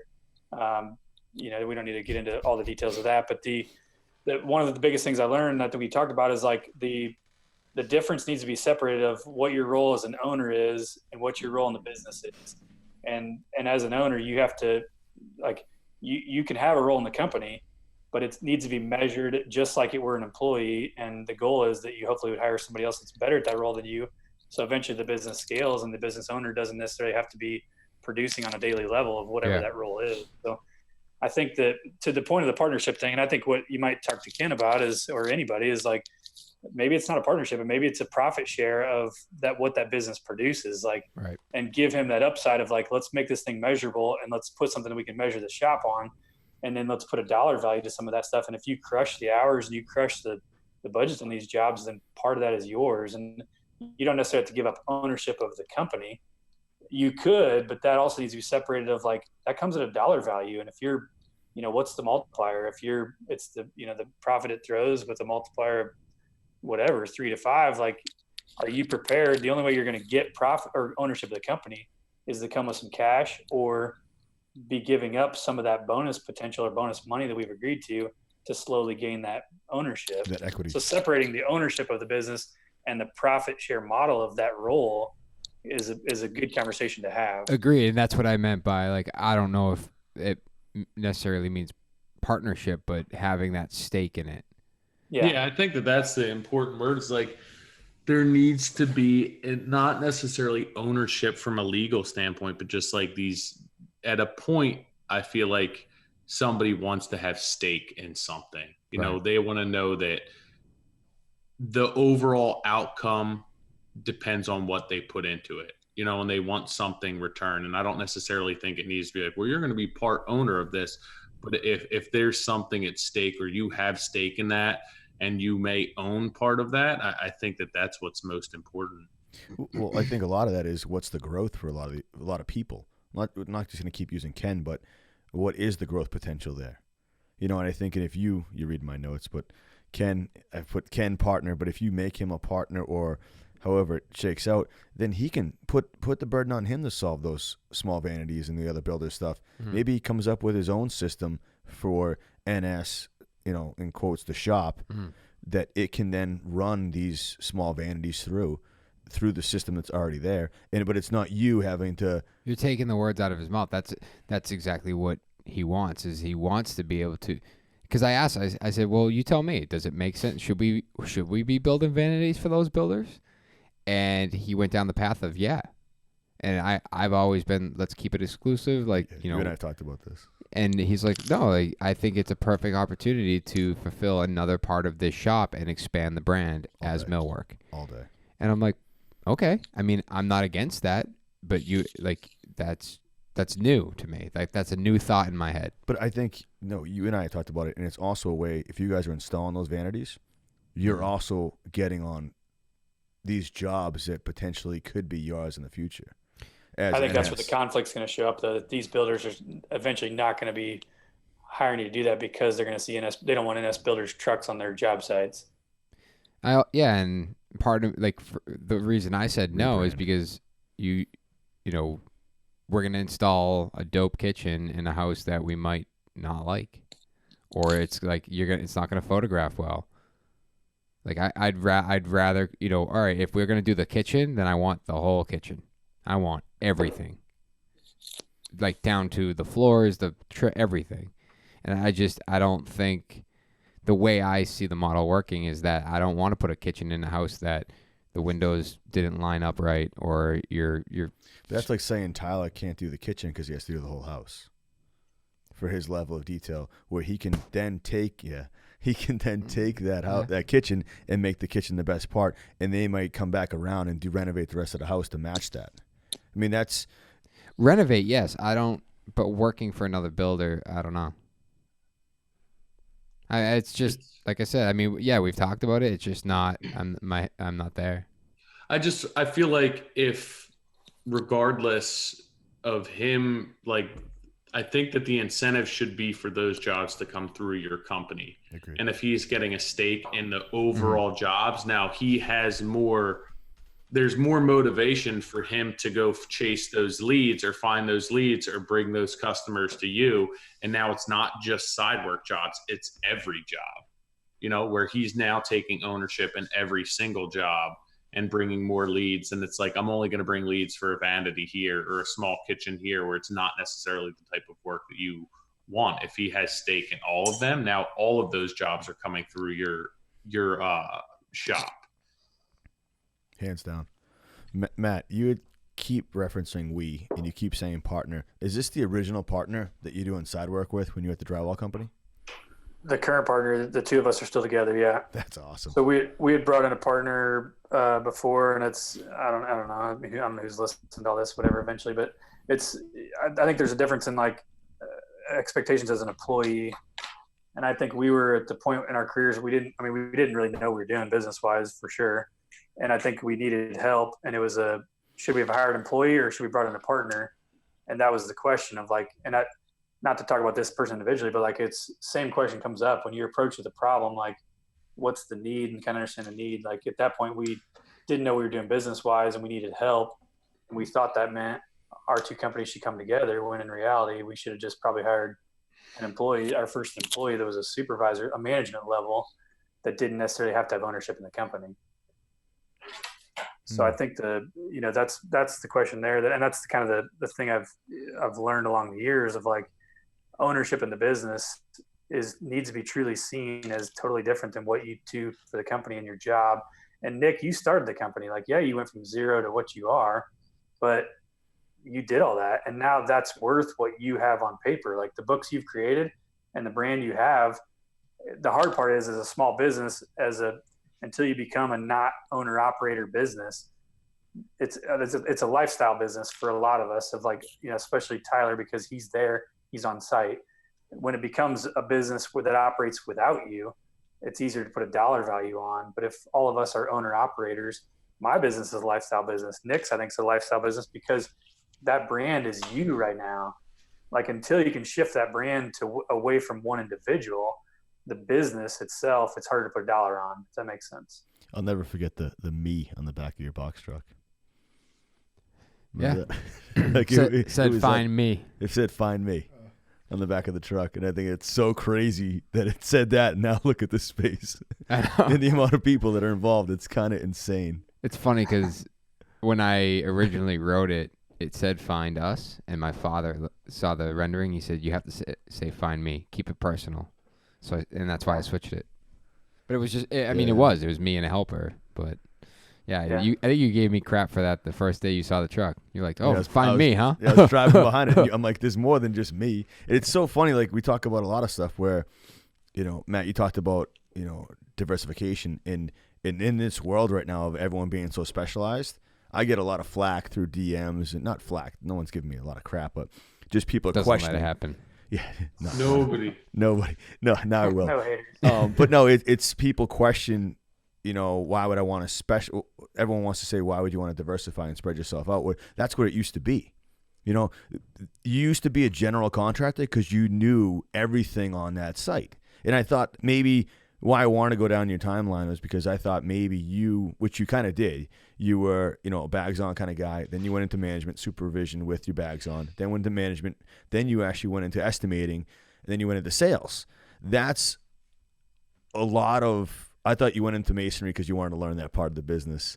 You know, I looked at it from the nuts and bolts version, not the business end of it. And then went into drywall because you wanted to understand that part. Like I did, you know, I did tin knocking on the weekends, and I worked for my plumber when I was younger, when I was 21, because I didn't want to get absolutely whacked by somebody who's 60, who I just say yes to because he's older than me. And then I don't know what he put in. Like he put in 1/2-inch, you know, water lines for the heat when it should have been 3/4, and I can't repair that. So I wanted to learn that. That's why I went kind of down your timeline, and it went a different way, which is kind of awesome. I wasn't expecting it that you, without, I don't know, wanting to, but you learned all those little needs that maybe you weren't getting as a PM, the estimating part. I'm a firm believer that everything we do is a stepping stone for something else. And it's you know, I come back to it all the time, that my computer degree, but like, you know, that has set our business apart because we use all the latest technology. We are very tech savvy. All the field guys get iPhones. We roll out stuff. I mean, Nick and I have talked about Builder Trend before. Like we use software. Like it was so much easier to implement that stuff because I had that background, and I have a dad that's an architect, so I can sit and look at plans. And I didn't study construction management to learn blueprints. They were in our house like all the time. Like I was just always looking at blueprints. So I learned how to read cross sections and stuff. And so then to teach somebody how to do that now, you're like, why don't you understand that? It's like, well, because it takes years and coaching through that. Because no one's teaching it. Nobody's teaching it. Yeah. And I learned estimating. I learned sales. Like every one of those jobs you see on my resume is the reason we are the company we are today. And it's the reason we are diversified, because I went and did commercial for a little bit. Like and it's how do you maximize and make the most of every one of those stepping stones, and not measure yourself up against somebody else, you know? Well, I think the part of that I think is very interesting is that where everyone wants to go out, everybody is going off on their own. I mean, everybody that DMs me, whatever. But there's part of this where if you have the ability right now not to, or you can then go under somebody else for 4 or 5 years and learn under their wing and not take the risk of failing. Meaning you can go work for somebody and do estimating under a chief estimator or a director of estimating, and you can understand their tricks. You can do that. You're gaining experience, where I think college for construction management for me, probably, if I had a guess, no stats here, probably gave me 5 years of experience for management-wise without actually having it. I was still a carpenter, but that gave me a jump start. I think you having a year in estimating and 2 years as, whatever, supervision, that was huge for you, meaning that may have been 4 years of schooling. Yeah, that's that's what he's getting at with the stepping stone. Like, I think, that's why I'm glad I went into high-rise construction before I started my own company, because I went from my family-run business. If I went from my dad's business right to my own business, I wouldn't have. The learning curve would have been huge. It would have been way bigger, where I went from a small business to a $100 million plus, in construction at a time, and then seeing how that operates, and then bringing it back down to that small scale. You adapting some of those systems, some of those spreadsheets right into what you're doing right now. With you developing that on your own, may have been 10 years. And I think to your point, John, like, I think you're right. There's a lot of guys going off on their own, and there's a lot of opportunity where, like, these companies are losing good guys, and to get into a good company that, that you are going to grow with. Like, there's a lot of companies hiring. Yes. Because everyone wants to go off on their own, but this is a perfect opportunity for those guys to reconsider and go work for someone that they can learn from for that 4 to 5 years. Or, whether it's 2 to 3 year spurts, and gain that experience before you go off on your own. Now is even a better time to do that. I think hands down, I think the risk that's approaching us with the correction in the economy, I think you don't want to be last guy in, but you want to be in there. I think a lot of people that listen to this podcast and that have the same ethos as us, as Tyler always says, I think the drive's always going to be there, regardless. I just think there's no point when the market right now is so saturated with builders and the numbers are so crazy. People want to have pride in that and take advantage of it, but you could take advantage of that with a company and grow that company. Like, let's say Ken, go back to Ken, but he could go off on his own and do all that stuff, but why take on all the headache? You're taking on 90% of the burden and giving it here. I think people need to focus on maybe looking at that as an option, and you can still find the right company with an amazing culture like Matt's, like Tyler's, and help them grow. And I think that's another way, in whether you get profit sharing or whatever it is, there's other avenues instead of putting your entire family and your lifestyle at risk by going off on your own for pride. It's just like I tell people all the time, go learn on someone else's dime. Somebody's going to go pay you to screw up and make mistakes and then teach you a lot of things that they've already screwed up. And I foolishly learned most everything on my own, and it's very difficult. And you're smacking your head against the wall from how much money you've lost, how many mistakes you've made. And like, for me, I feel like that's just the path that I had to take. That's how I learn, and it's better. And I think that that's unique circumstance, but for most people who learn by somebody taking them under their wing and fostering whatever they're trying to teach them, like, somebody will pay you to do that. Why? I don't understand why you wouldn't want to do that. Dude, I mean, it happened today. One of my guys cut the pocket door hardware. He marked the line, put one of them on the above the line, one of them below the line, ruined the door. Like, brand new, we had stained him off site, brought him on site. We're, a couple $100 screw up. And he looks at me like, sorry, what are we going to do? And I'm like, and I joke, I said, that's the beauty of being an employee, is it's my problem. But it's also a problem of an employee versus subcontractor. Because if that's a subcontractor, it's a simple back charge. Like, yeah, it's easy, but it's not when it's an employee. But that's the environment we want to create. Because our most successful jobs are where my guys are on site to do the fit and finish. We get the best communication with the customer. And to his defense, like, he's like, man, I'll come stain it on the weekend, do it on my own time, like, whatever. Like, he's gonna do what he can to help out. But it was, that right there is one small example of how many times have we made a $5,000 mistake? I mean, I know I've done it. Like, I've totally missed something as a line item on the estimate. Like, it happens all the time. Like, that's who's gonna pay for that? You, Nick, right? Dude, estimators are the best resumes to look at. If they're at a place for a year and a year and a year and they keep moving, they're not very good estimators, because by the time they estimate something and you do the project and then it gets to the conclusion, that's like about a year. So when they finally realize your screw ups, you're gone. So whenever you see an estimator and they're only there a year, you're like, wait a minute, red flag. But I do think we need to talk about, I know I just pushed everyone to go work for somebody, but I think I've done it both ways where I worked for somebody, then did my own business, then worked for somebody. And I think you need to be, like we talked about in the beginning, have your head above water so you're seeing what's going on, because your drive can be taken advantage of by so many people. I've been promised companies everywhere I've gone. And have I ever had one? No, unless it's my own. And so don't go down that path where people promise you stuff. Set the same goals you would on your own, meaning, hey, if you're going to do this and you're going to, I'm going to be promised this. All right, if it doesn't happen, then you need to cut the cord and you need to prep as if you're going to, whether it's going to be to another company or off on your own. You can't be promised things the same way you run a project. A sub, you're not going to promise a sub something. They're going to get paid, otherwise they're not going to work for you again. Same as a client. You're not going to promise them just to finish the job. No, you actually have to do it. Otherwise, they won't pay you for the end of it. That's the same as an employee and an employer. And I know we're all owners here, but I hated that fear of being an employee and I never thought I could work hard enough to make. It was weird. I never asked for a raise because I didn't want to have more burden on me. Like I always thought like if I asked for $75,000 that I would have to work even harder to get that, to be worth that, or they'd question it, or like I'd always feel like every time my boss went away on vacation, they'd come back and have like an epiphany that I wasn't worth it. So like while they were gone, I was like hammering down hard that like I'm going to be the most productive person out of anyone in this company. And there's still a burden as being an employee. There's still similar fears that you have as an owner when you're an employee that, hey, any Friday someone could bring in a new accountant in and look at the math and go, you know what, you need to cut a PM. And that's you. You are basically, unless you're a part owner or you have, a percentage in the company or profit sharing, you walk away with nothing. So you're just worth it to them as hard as you work and you bring value to the company. It's just how do you do that with having a stake in the game?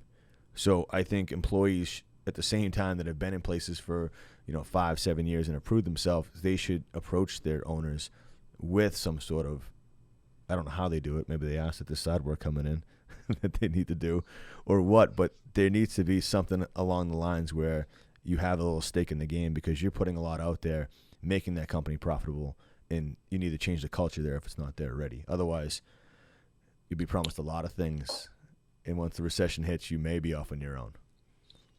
It always blows me away that people are always like, the people that come to you want more, or they're afraid to share, to grow the people around them. And I think the social media platform that you guys would probably all agree to is like the model of like hiding your secrets is like, we don't have any secrets. None of us have any secrets in anything we do.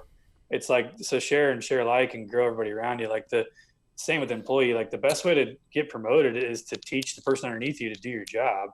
And then there's going to be opportunity because all of us are, we're small businesses. Like the only way that whole thing is going to grow is if everybody improves and grows and it scales underneath you. So if you can, and the people that are afraid to teach somebody how to do something because they're afraid of being replaced is like no, that's crazy. Like then you're going to become the trainer and I'm going to teach you how to train like 10 people and like, let's crank this thing up. Like, so that mentality is the best way to grow. And I think that people have been afraid of that for years of being replaced. And I think, maybe that's part of that is the generation of, manual labor and, factories and like line work, that kind of stuff that it is more replaceable. But I think that, I think the mentality has to go away. And that's how the best way you'll move up in any ladder or succeed in any environment, in any company is you just constantly go to your boss for taking stuff off their plate.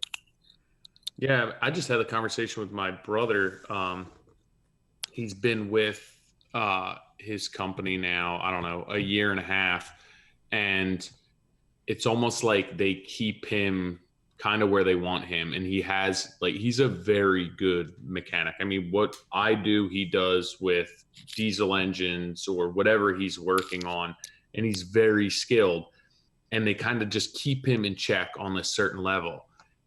And I'm just like, it blows my mind because he's the type of guy where it's like, pay him more money take him out of the hands-on stuff and now put him on the floor managing everyone, and you can hire 3 more people. And like whatever more money you're paying him, now you're billing out for 24 extra hours a day at $150 an hour. Like that's a no-brainer. And how does that not cross your mind? Like that you just want to keep him in check, that he is like not going past anyone else. Like it's just crazy to me. Like people don't have that mindset. I think it's interesting because you're not, the other mentality is that if Literally listening. Go ahead, Nick, jump in. No, I wasn't jumping in. I'm absorbing this. As I am onion rings, apparently. Well, your brother's model of like it make sure that he's excited about that, because that job changes. I think we touched on this before, that some of my best subcontractors, some of my best crews are guys that they see opportunity and they want to scale and they want to take on more work and they think they can make more money, and they're best suited and their skill set is best used in that smaller environment. And then they fall flat on their face when they try to get 3 or 4 crews and then realize they can't manage it. So the level of management totally changes, and they're not doing the craft that they enjoyed anymore. So, to the point of a lot of guys that see opportunity to listen to your podcast, that are like, hey, man, I should go quit my job and do this. Like, you just need to understand what the other side is. And I'm not saying it's good or bad, but it better be for you, and you better be passionate about it. Yeah, I think that is the most important part, that you have to be passionate about it, because at the end of the day, whatever you think you're going to make or whatever you think your boss is making, the amount of work, headaches, sleepless nights, anxiety, gray hairs that come along with that, nothing is worth it unless you're passionate about it. Like it's never going to be worth it unless it's what you want to do. You would just stop. Like if you were working for somebody else, the amount that you are right now, it doesn't matter what they'd pay you, you'd quit. Like, John, why are you not where you were a year and a half ago? Like probably making more money, probably with less responsibility. I mean, it's not what you wanted to be doing. It's funny. I was building what I wanted. It was just the environment was toxic. Yeah, and it doesn't matter. He could have paid you another $100,000. Maybe that would have dragged it out another year, but you would have been in the same boat. It's not worth it at some point. You know what's very funny is that it was never about money with me. The only time I made it about money is when the environment wouldn't change itself. When you'd ask for a change in the environment and it wouldn't happen. All right, well then I need my bonuses like tomorrow. If we're going to go down this road of a just ridiculous environment, then yeah, that's the only time I've ever put money on the table, is when it's like, you know what? If we're not going to do that, I would do stuff for free. I do it now for free. But even if those bonuses came in, no, you still wouldn't have stayed there. No, I still left. Like sustainable. Maybe you would have stayed there for a little bit longer, but you still would have left. Yeah, all day. I'm not arguing with you. My point is that it's the only time I was like I'd ever ask for anything is when I was so fed up with the environment that I was like, all right, you can now pay that money and that money and that money, because you need to pay me to stay in this little bubble of craziness. And that's really what it came down to. But it took me 10 years as an employee to ask for that. And that's what sucks, is that I feel like a lot of people are in that situation. We talk about the owner's part of it, but there's a massive struggle as an employee that, you do. What's funny is I keep going back to my wife's work. Her last company she was at for 18 years, they had this crazy thing where you could actually see what everyone was making. Okay? You could see what a new person was making, and it would be like, so, okay, entry-level guy coming in is making $85,000. I've been here for 18 years, and I'm making $80,000. I'm like, the dynamic that was created by that spreadsheet being public knowledge blew my mind. You'd see what people got for bonuses. And that changed the whole atmosphere in that company. And people then decided to start moving around and seeing what other options were, because they were being shown what kind of value they were, because numbers became part of it, not the environment that you were in. That's wild.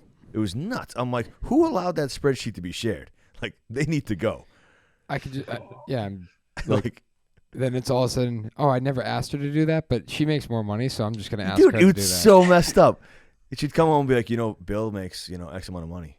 I don't know how that's possible. I'm like, who let you look at that? It's my answer every time was like, and then it is weird though, because like we talk about the transparency that's a very fine line, because it's like we don't want it to be I want to pay everyone what they're worth, or I think we all do, but like I want to pay everyone what they're worth and like what they're valued at, but I don't want that to be the focus. I don't want them to base any decision on what they are taking home each day. It's that the culture that they work in is outweighing everything. Not taking, and I'm having a hard time saying that because I'm not trying to say I want to take advantage of that financial situation. I want the culture to outweigh the money, because the money is no longer a worry. But I also think the other part of that you're not saying is I don't think you're going to pay someone what they're not worth. Meaning, if so-and-so is producing like crazy, yeah, it's going to be obvious across the boards that they're worth more. Right. And it shouldn't be about worth in what your drive is. Each person's their own person, and they bring different things to the table.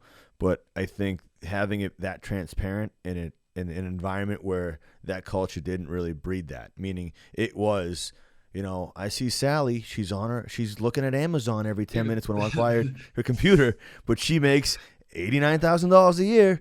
But that's the problem. Like, whoever's paying them may find value in something that the person next to them doesn't know. And now they're seeing that, and now there's a resentment there where like everyone doesn't know every situation, and what employee A sees employee B doing may be completely different than what the owner sees employee B doing. And now like employee A says, like John said, well, they make 10 grand more than me, so I should work, 1/10 less than they are. And I just feel like that does create a very bad dynamic. It's funny, I talked about how bonuses and stuff like that, I didn't really, demand them until the environment was crazy. Benny would also be like, was with me, and we'd have a situation where he'd have like a really couple bad days. And Benny would be like, you know what? I'm on salary. Kirk did the same thing. I'm coming in at 7. I'm leaving at 3. And that was his kind of like, he would punch in and punch out, like wouldn't answer his phone after 3 o'clock. And it's amazing how much of a crazy pullback that is, which was how fast we were running. We were running, but I couldn't imagine today if I did that, like 7 to 3 and to shut my phone off. But that's how Benny would do it if there was a situation where he was like, you know what, I have nothing else I can demand. So you know what, I'm not going to do any more than I'm on paper supposed to do. And it was amazing to go through those couple days that he'd pull that off and be like, nope, that's what I'm getting paid for. So that's all you get me for if we're going to do that. Right. And it's amazing how different people look at that stuff. Yeah, I think that's key. I think Nick touched on it a little bit there, the intangibles of like, it's hard to bring somebody new on to explain the intangibles of the culture you have or what you're building. And I think exposing new people to your current employees, whatever that role is, so they can have some conversations with them about what that looks like is super beneficial, so they can understand that value. But I think, I'm trying to get one guy to come on board, and it's like, he's making X dollars. I'm trying to pay him couple dollars an hour more than what he's making now, but he's working like 60, 65 hours a week and so he's making a bunch of overtime. And I'm like, look, man, we can get you some overtime. We can make that work, a higher hourly rate. You could work less hours and you could be home more. So in my eyes, like I've told all the guys, I don't expect you guys to work 60 hours a week. If you want to, and we can do that, but like, let's create a model where you can be home more. Cause for me, it's all about priorities. Like my business I certainly love my business, but it's hands down becoming more and more the backseat to my family, because it's what I'm more passionate about. It's a tool to create the life that I want to create. And I want those jobs that all those people have to be the same thing. Like if it's your priority to be home, then let's crunch the numbers of, you can make a little bit more money per hour. You'll make similar money what you're making, but you'll also be home every Saturday or Sunday, Do you find that it shouldn't be your ask? Like on my end, I feel like I should be going back to the big companies. I never want to be big enough where I don't know that Susan or Sally is looking at Amazon every day.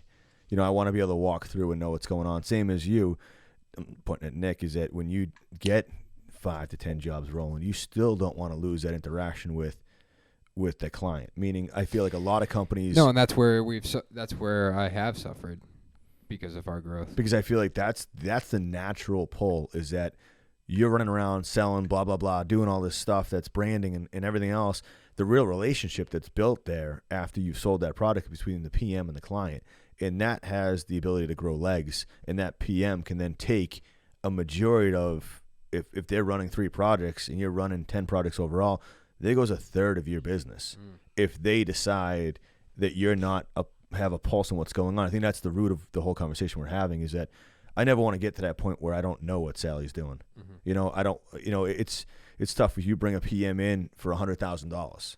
That's more than anyone else is making in the company. You need to have a pulse on that company where people don't look at that as an insult to them, but an aspiration for growth. Right. Meaning this kid is going to produce not this much. Instead of it like, oh, let's see what this kid's going to do. And be like, I bet you he's not going to be able to pull. What's $100,000 look like, out of the sky? It's more like, all right, if so-and-so's a super, that dude makes $100,000. All right, I'm after this. I'm bringing up my game. And I guess, Matt, one of the questions I had for you is salary versus hourly. What is it? Is it carpenters that are keeping time tracks and what they're doing hourly, and managers have you gone to salary? Yeah, we've chatted. Nick and I have actually chatted about the builder trend, how we cost code labor a little bit too on some of this. But my job is my goal is like have anything that's related to a job be cost of the job as much as possible. So tool belt on, like all of our guys have been hourly historically. I got a couple guys that are kind of tool belt on foremans that are looking like they're going to be, growing into superintendent roles pretty easily.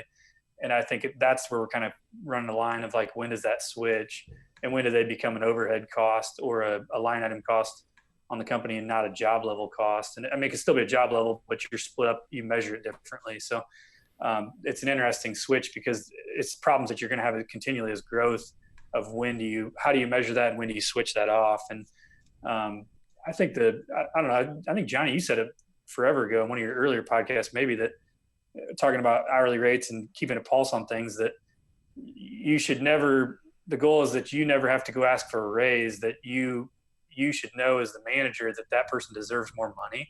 And that stuck with me. I don't know if you guys might remember what podcast that was, but it was forever ago that I think you said that it was like the problem becomes that you should be looking to give raises out versus people coming to you asking for raises. Yeah. If someone's asking, you're too late. Yeah, they're looking for opportunities. Yeah.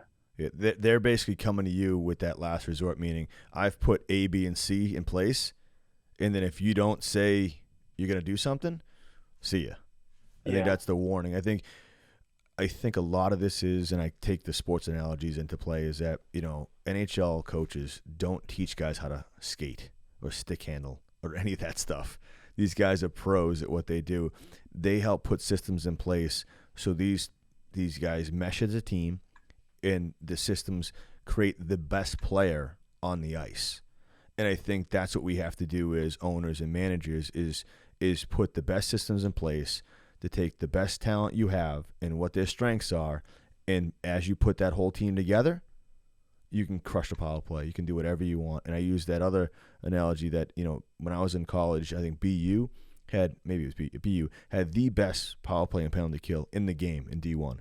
They made a video and published a video during the season on how to execute that power play and penalty kill. And people were like, that's crazy. Like, the other teams are going to watch it and then be able to stop you. They were so good at executing it that you could go watch it, learn it, and they'd still execute it in front of you. So there's part of that is that it's what we talk about growth. I'm going to tell you all the secrets because I'm going to then evolve myself and keep getting better. Mm-hmm. So being able to put it all out there and then create the best execution out of that team, that's what the owner and the manager has to do. Yeah. Not teach them how to skate or teach them how to swing a hammer.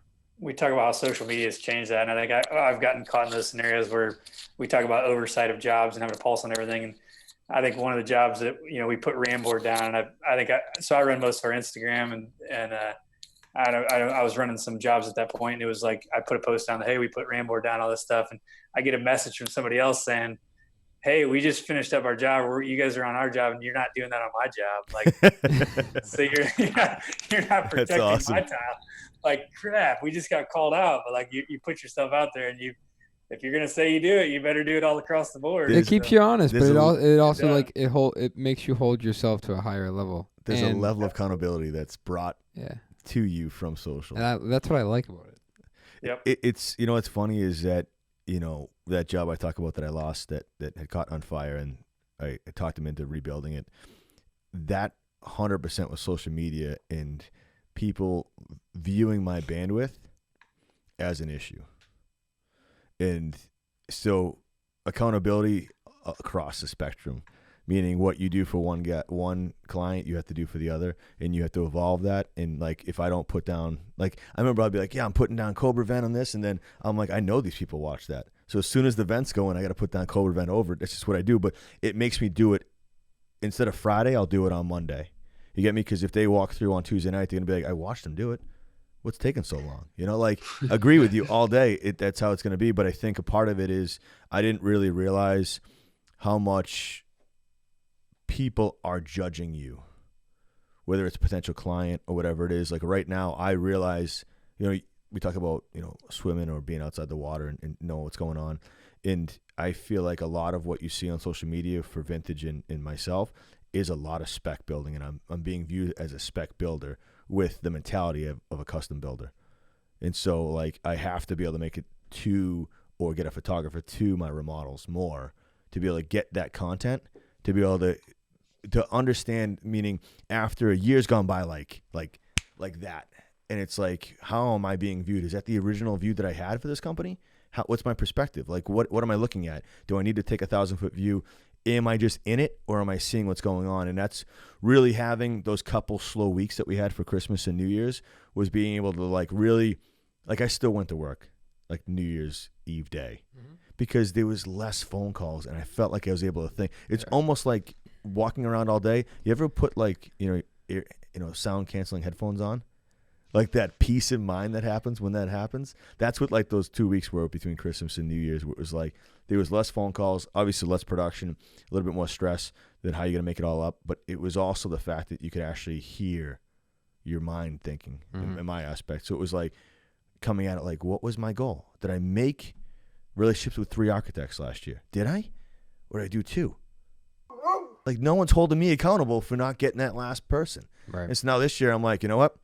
We're hitting the ground harder than ever for 19 because 2019 is going to be our year where we don't have the adversity that was brought on us for other reasons. Right. This is really our first year in business, in my eyes.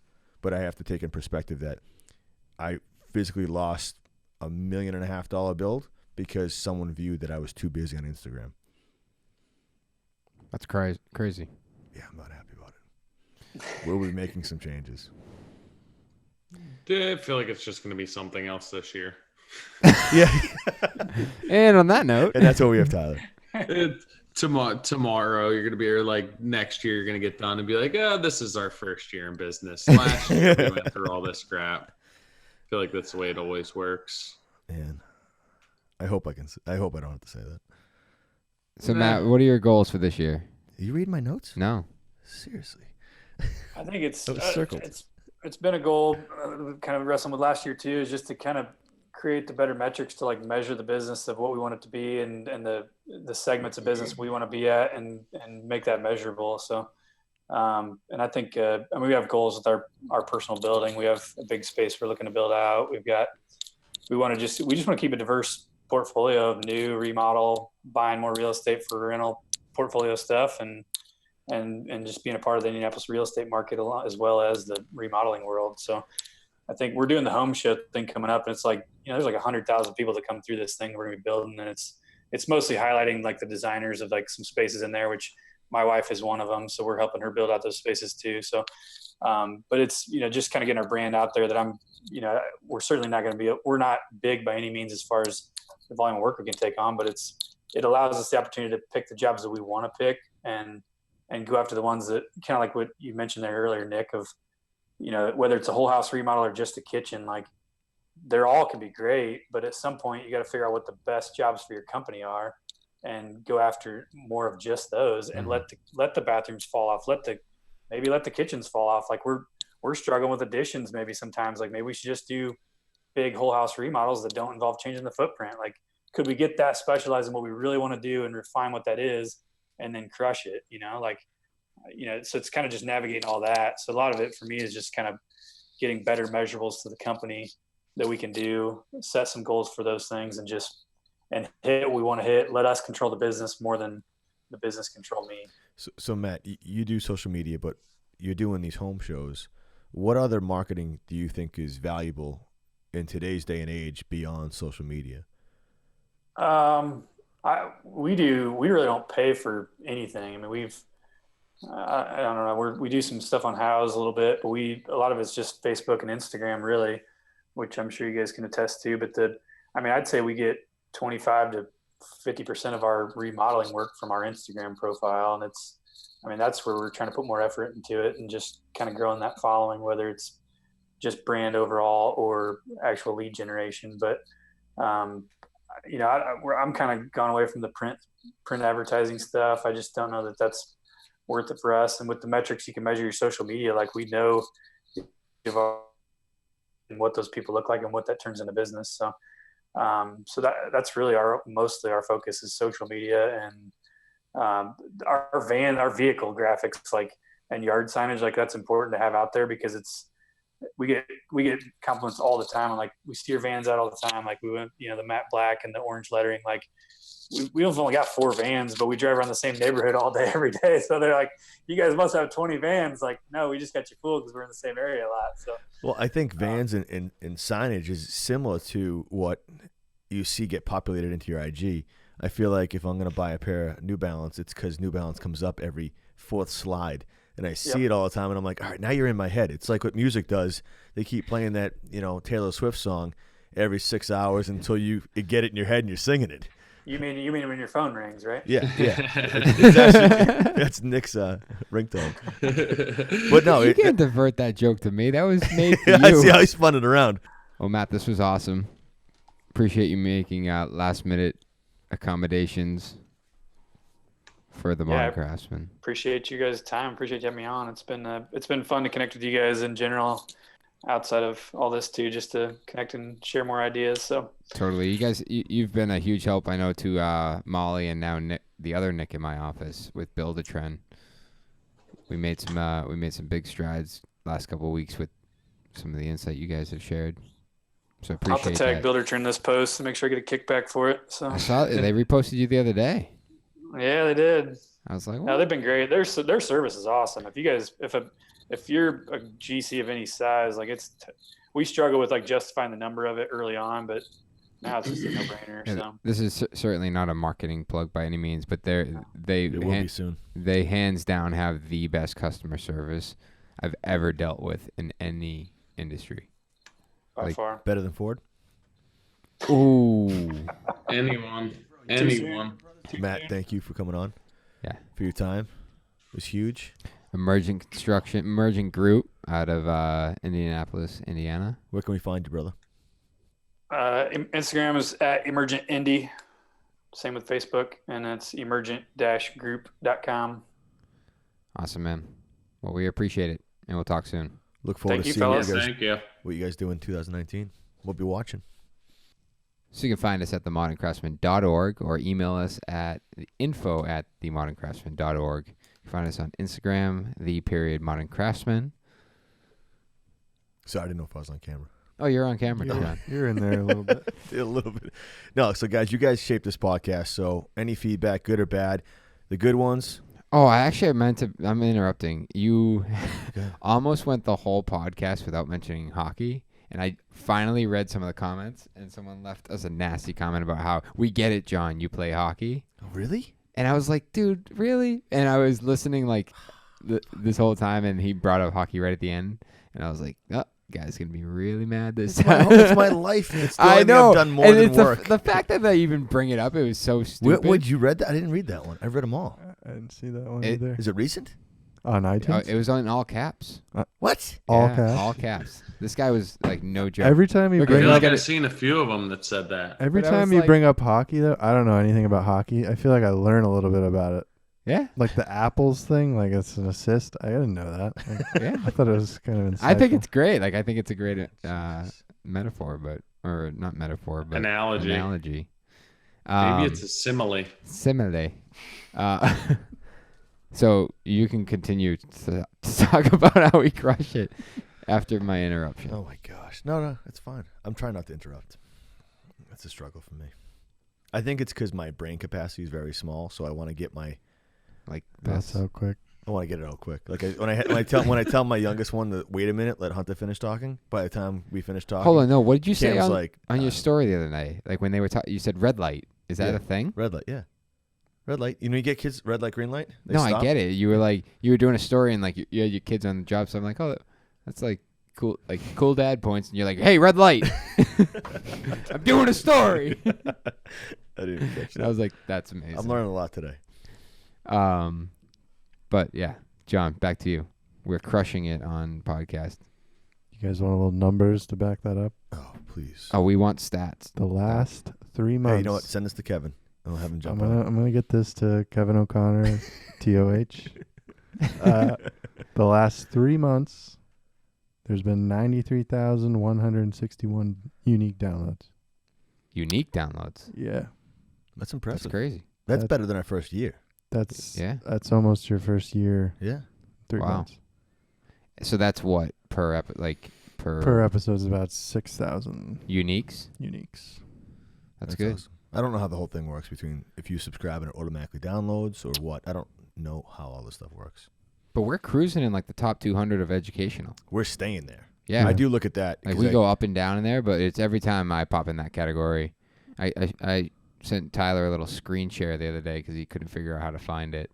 Yeah, that's pretty cool. But I know, I just learned how to do it on my iPhone. Someone sent it to me first. I was like, oh, I should be able to do that. And you did request to get us to 400 reviews for ratings, and we're at 430. Boom, crushed it. Now we need 500. Yeah, I didn't think when we asked for 400, we had not even made it to 3. Remember? Mm-hmm. And now we're 430. That's awesome. No, but it helps a lot. I mean, it helps. I think it's a combination of everything. People actually downloading, people listening, people giving us reviews and writing comments. I think that all brings us up to. I think what's really astonishing to me is that you have like TED Talks in our category. You have Tony Robbins. You have Dax Shepard. This industry is looked at as a small little niche, as Kevin put it, where you have huge companies. We are up with some of the greatest podcasts up there, and we were 36 last week. And that's why we're shaping this into expanding this beyond our industry. Yeah. It's not just about builders and woodworkers and carpenters. It's about craftsmen in general. And Tyler and John, you guys both have a handful of upcoming guests that are going to expand outside that. And I have a few on my radar that are going to help us expand outside of our industry and really expand, what it means to be a craftsman across many different industries. So we're looking forward to a bright 2019. Happy New Year, everyone. And we will see a lot of you guys, hopefully in IBS. Yeah. And next week, we're going to have Awesome Framers on the podcast. We've been trying to tee him up for a little bit. And we got him locked and loaded, so stay tuned next week. That's going to be a good one. Did we? He committed? Yeah. We got him committed. We got a DM. Take care, guys. Thank you. Thank you, guys. Thanks.